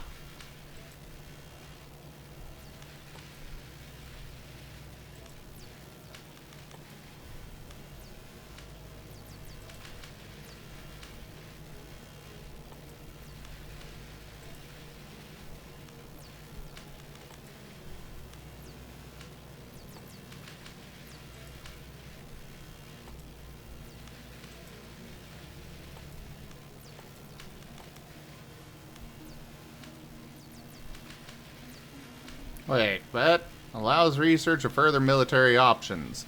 Biter creep can be harvested with the creep collector found in the shortcut bar or by pressing Alt-C? What the heck do I need? Okay, let's start research of this. And then that, so I can figure out what the heck I'm going to be needing to harvest. Apparently in a very dangerous way.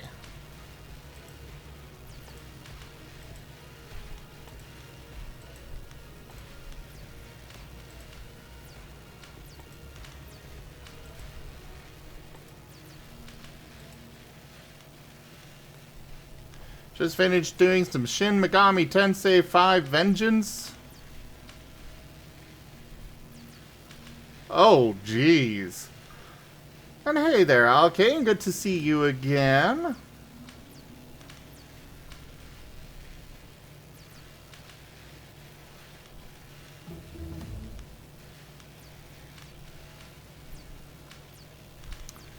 Yeah, those definitely are not fun.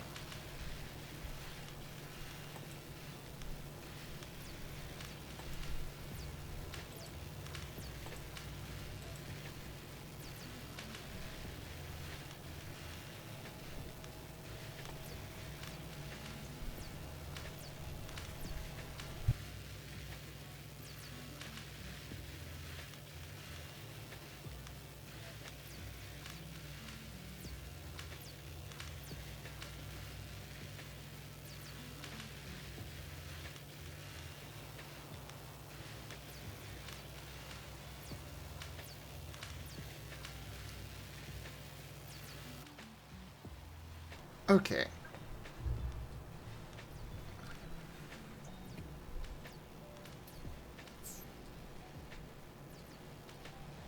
Oh, jeez. Yeah, that does not sound fun in the slightest. The heck? Biter research data? What?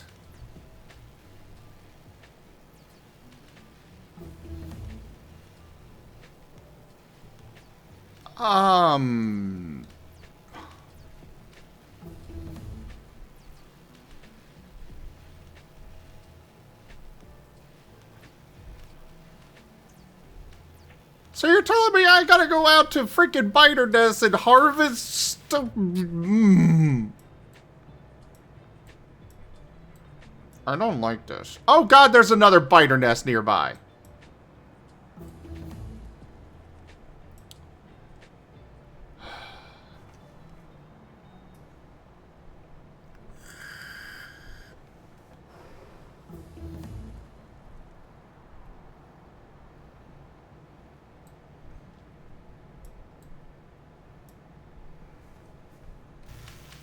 Well, I suppose there's nothing for it but to just go out there and say hi to the biters.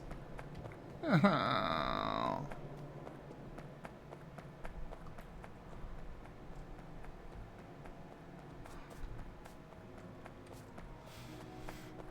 I enjoy this game when there aren't things that are like, how the hell am I supposed to do that? Like right now, where I have to go out here and figure out how the hell I'm going to automate, how the hell I can automate collection of this biomass.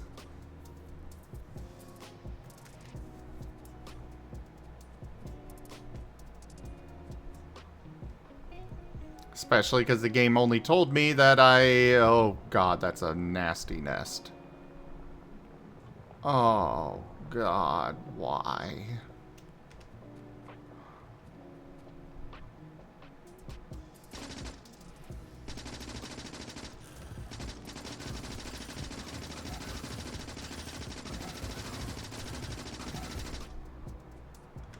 Okay, maybe it wasn't so bad. Oh god! It's bad! It is that bad!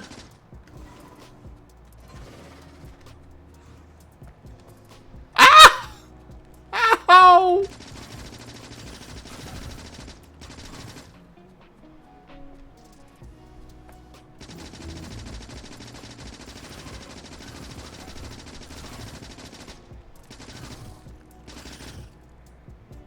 Okay.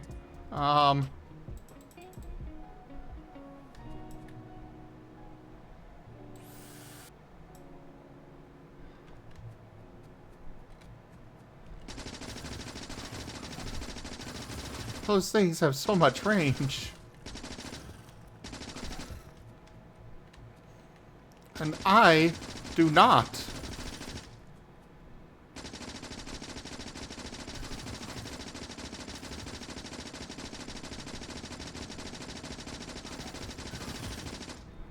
Okay, we got one down. And apparently I do have more range than them, at least.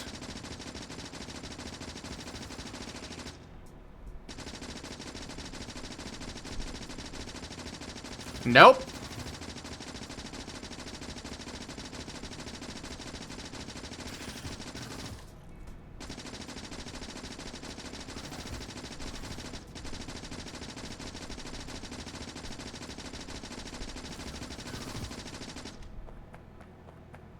Okay.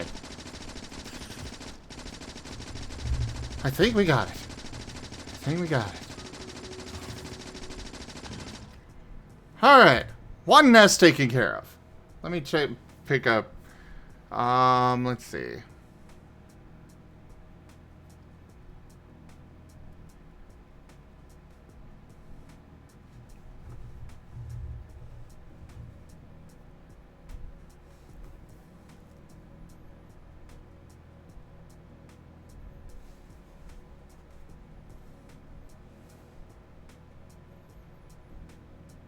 Thanks, Delimited. I have no idea what that is, but I will take that under advisement.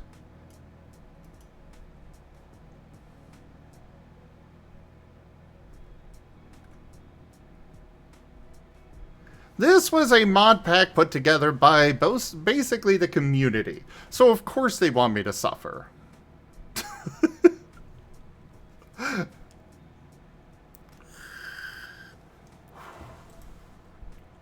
Alright, so Alt-C?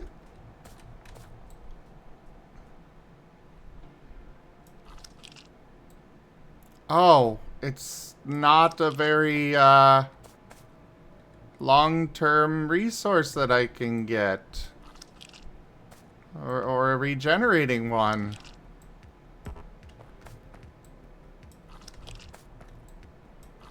It's a very finite resource, in fact.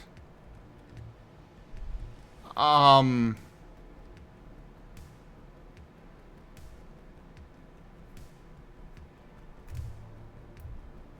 need burn-in or lightning here. They seem to be the most knowledgeable, but if you know a lot about this, Ryu show, you are Zeppy. But you are a very delightful finite resource.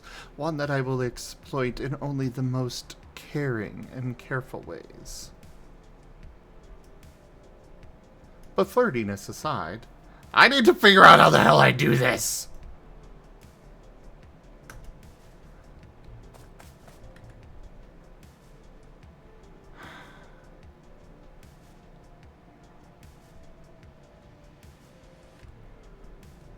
So, like, great. I got 89 biomatter out of that. However, for every 5 of these, I need 10.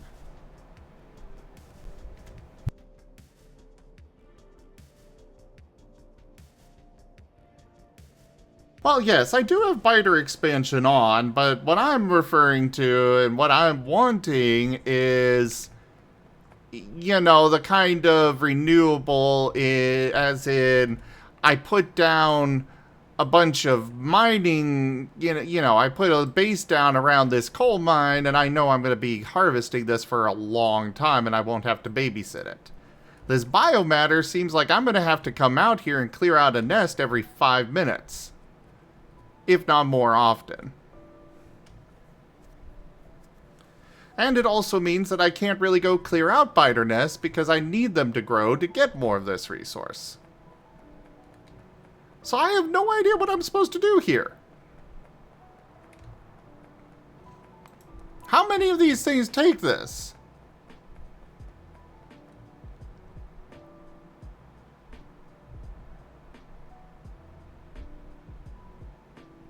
Answer? A lot. For a very long time.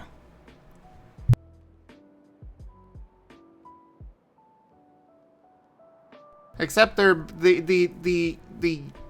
that's not that doesn't really work, Zeppy.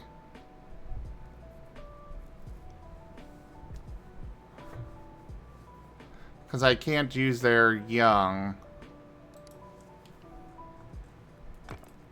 Okay, I need to consult Professor Google. And by Professor Google, I more mean whoever the hell has put up information about all this so far.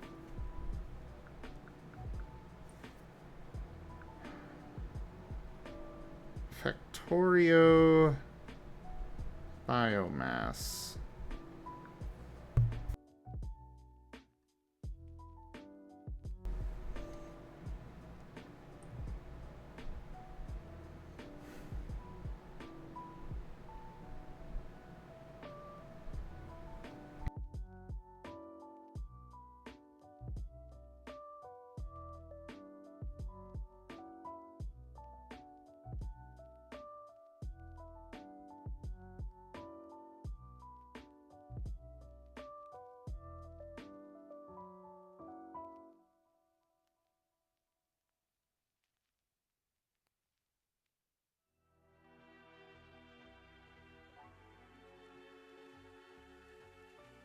Good luck, Ido. Oh, I see, delimited. I see.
Oh, thank you. One of the comments on Reddit here. They never had to build biomass labs at all in Factorio because you don't need lots of it. Eventually you need about 10k biomass for military research, which is easily collectible from biter bases. Yes, about 10,000. I cleared out one base and got 89.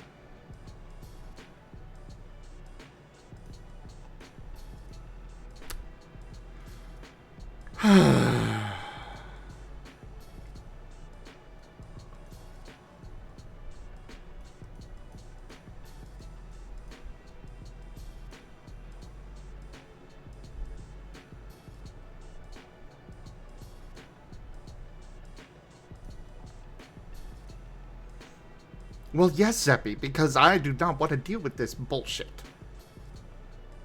Erg!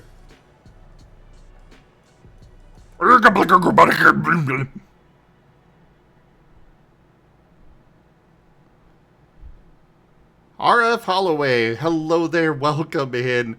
That's what I'm trying to figure out is how to actually automate the biomass production. I am new to modded Factorio. For that matter, I'm new to Factorio, period. I've only had one playthrough, and I didn't even get to the rocket before I was just like, okay, I cannot proceed without, I basically got to a soft lock. Too many biters, not enough means of actually, getting in to deal with the biters. At that point. So I restarted, and now I've got mods because the community apparently hates me and wants me to suffer.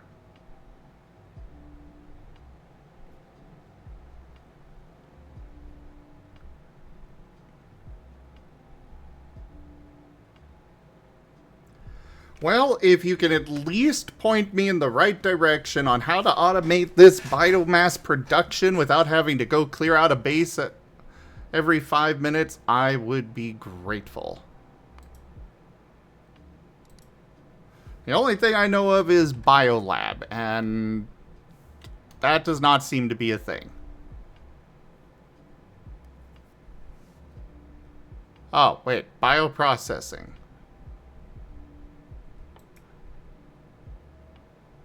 Enables the automated harvesting and usage of biter creep.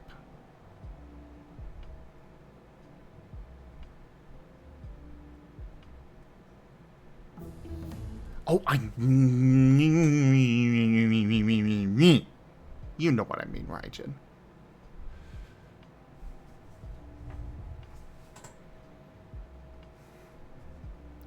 Okay, so I've got a greenhouse. I need advanced chemistry.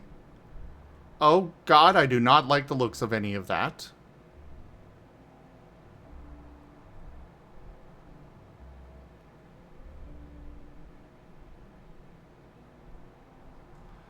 Yeah, I think I found it here, Holloway.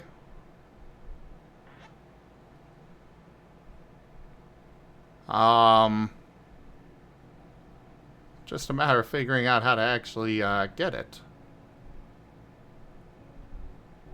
2,000 petroleum gas? 40 oxygen barrels?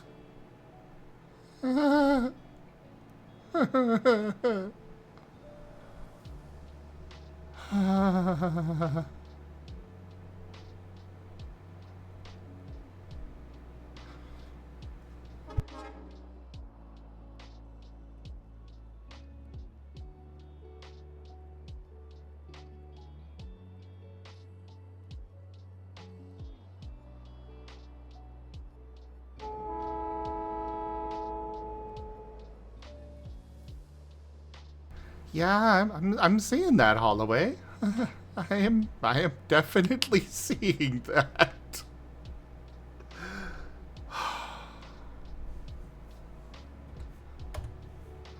I was hoping my base would be fine for a while and I wouldn't need to go out and get...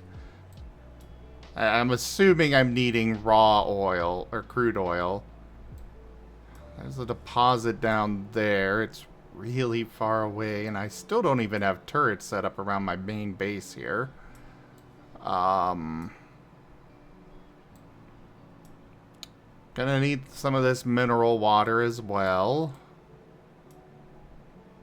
Oh, there's some relatively close. These things, these are like core drills or something. They are infinite resources from what I understand.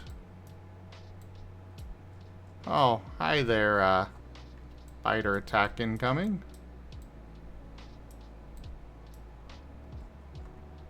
And another biter base already. Okay. Yeah, Raijin, but part of the reason why I'm not using the professor model is because I, kind of want... it's not finished. And it doesn't have all the expressions. I really like having the, expressions and such, you know. You can see me smile and blink and all that, and the professor model doesn't support that.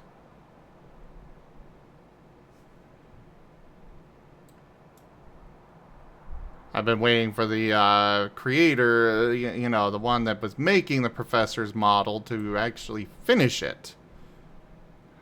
I don't think that's happening anytime soon. Considering they've ghosted me.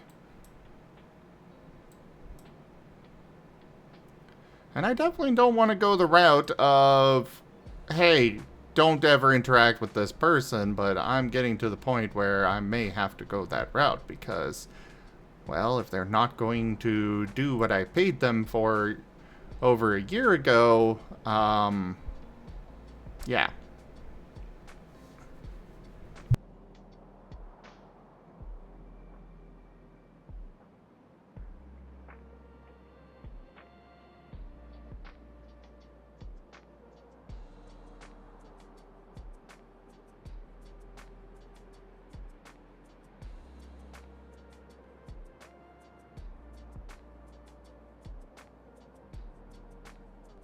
I don't even know how I'd go about involving consumer law delimited.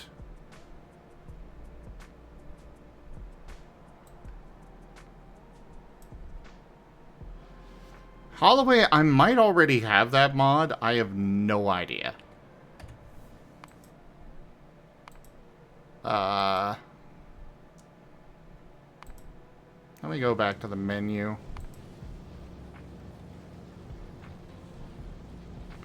You're gonna have to look quickly. These are the mods that I have. I'm just gonna scroll down through this list. Not super fast, but I am gonna scroll through it relatively fast.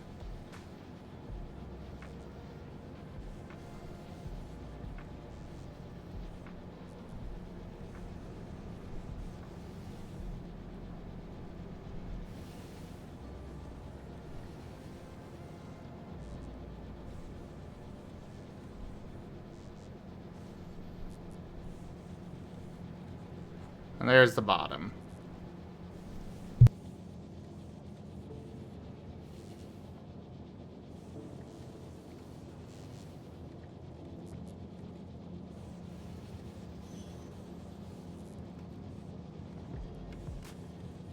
I don't see FNEI on here. So I don't think I've got it. But I also don't want to really mess with stuff, but there you go.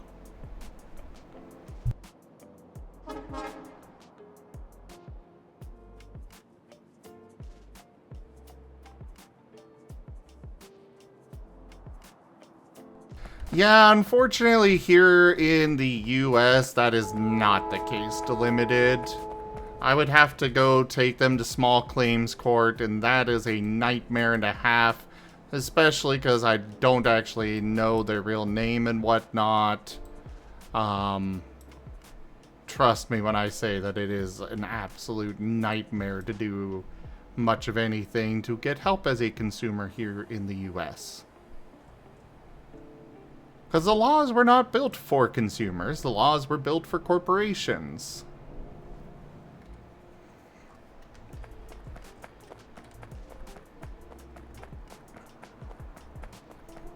Alright, before I worry about that, I'm gonna go a different route altogether. Because I need to set up turrets. I need turrets yesterday. Because without turrets and related things, I'm just gonna eventually die. Because the biters are gonna come attack, and I'm gonna have no answer to that.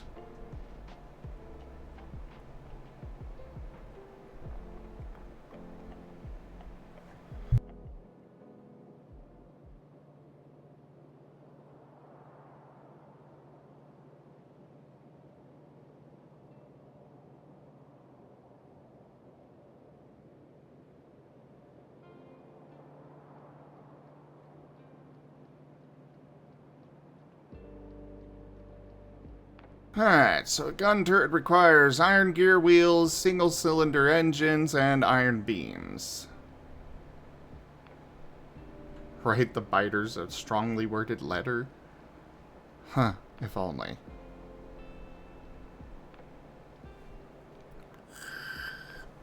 Do I even have iron beam production yet?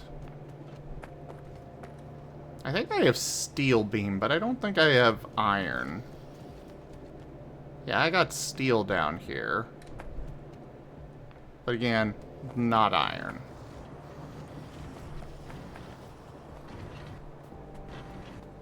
Oh god, my copper wire production is not keeping up. Oh, that's probably part of it. I am using that. So let's upgrade these. Let's get some more of these made.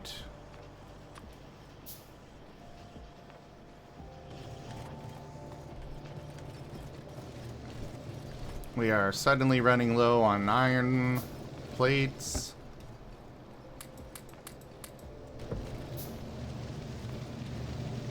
I definitely need to produce more of... I definitely need to produce more copper.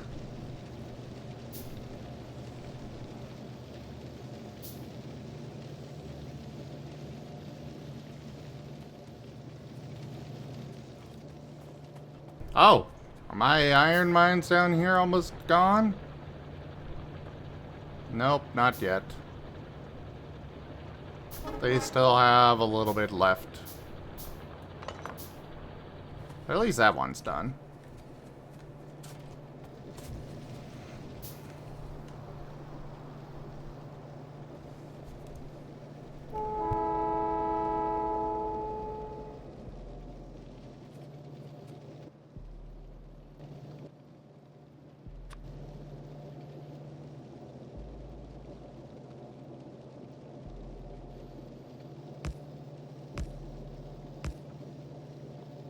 Let's add some more copper production.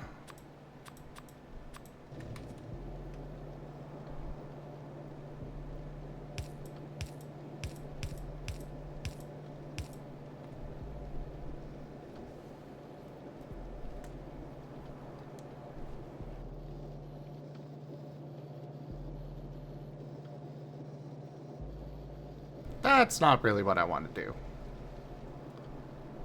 Yeah, that was a terrible idea. Let's go this route instead. Let's bring this here. Bring this here. Feed these into a splitter. This is definitely spaghetti, but I don't care. I'm the only one that has to deal with this, so if I want to have spaghetti, I'm going to have spaghetti.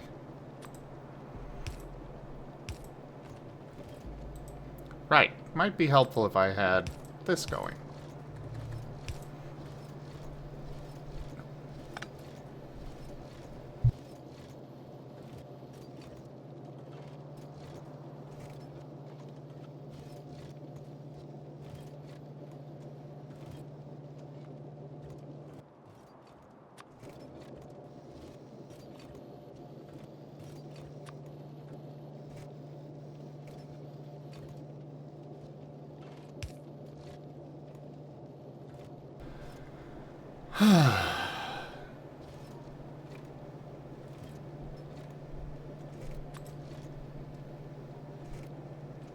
Yes, delicious spaghetti indeed.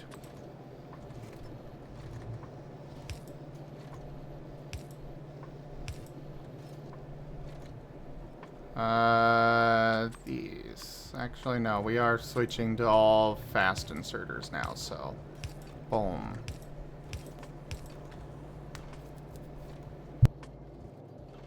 Oh, right. Kind of would help if I selected a recipe.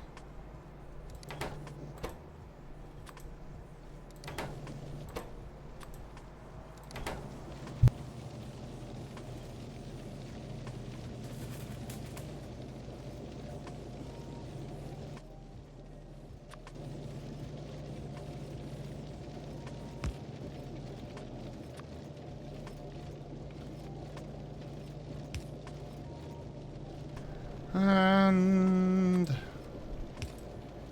boom, boom. Do that. Do this. Sure. Oh, right. This one goes there. This one goes near. And then this one feeds in. There we go. Boom.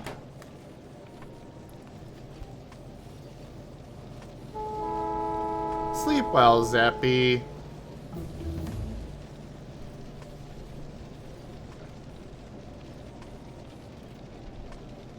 Oh, lovely, Raijin. That might be something you may want to take to Akshar.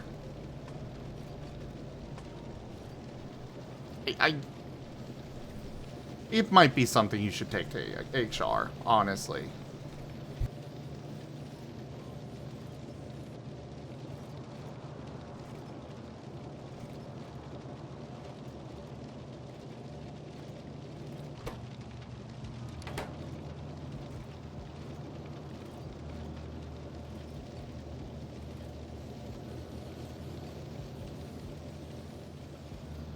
Oh, we are no longer producing enough coal or copper to keep this going. Alright, let's go set up some more copper.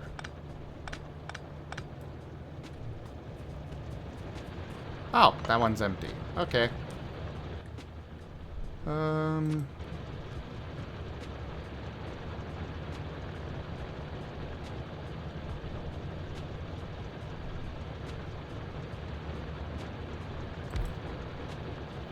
Fair enough, Raijin. Fair enough.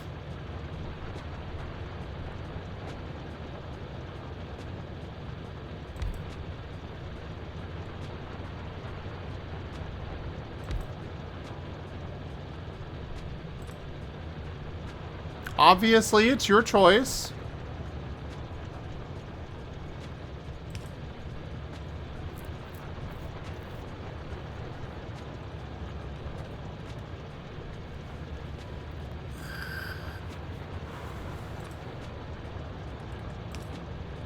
I've just also kind of heard, you know, kind of horror stories about stuff involving that kind of stuff, and doesn't tend to end well for anybody involved. So part of me recommending that is also for, you know, trying to look out for you and make sure that you're not going to get in trouble for anything.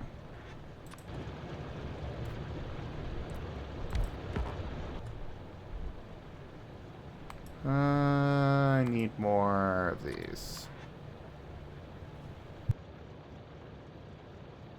Yeah, keep it all documented at minimum. And hey, Val. Good to see you again. I'm really glad to see you. How you been? The research completion sound on Factorio is so satisfying. Yes, yes it is. Burrito, it is currently 5:47 a.m.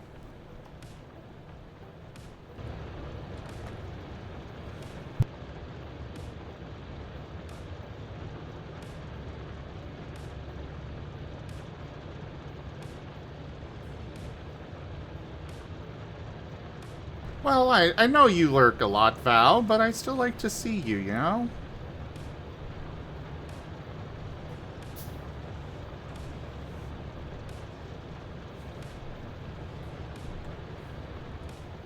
Also, I'm going to go ahead and split up the recording here. Partially because I need more for YouTube after missing yesterday, and also I want to go take a small break here. Because I've been going for almost 12 hours and haven't taken a break yet. So I'm going to go take a small break. Thank you everybody for joining us today for Factorio. Check out our website, zgfgaming.com. We've got links for our Discord, Telegram, Mastodon, Blue Sky, Patreon, and more. They are on the website as well as down in the description below through our link tree. Thank you to my patrons, tippers, and subscribers. It is your support that keeps this channel alive and going. I could not do this without your guys' help and your support, so thank you. Consider becoming a patron over at patreon.com/zgfgaming. It's one of the best ways to support the channel, though you can also do so by subscribing to us over on YouTube, using our Humble Bundle partner link, or coming by and hanging out. And of course, don't forget to bring by your friends. But for now, thank you all so much for joining us so far, and I bid you the most fondest adieu.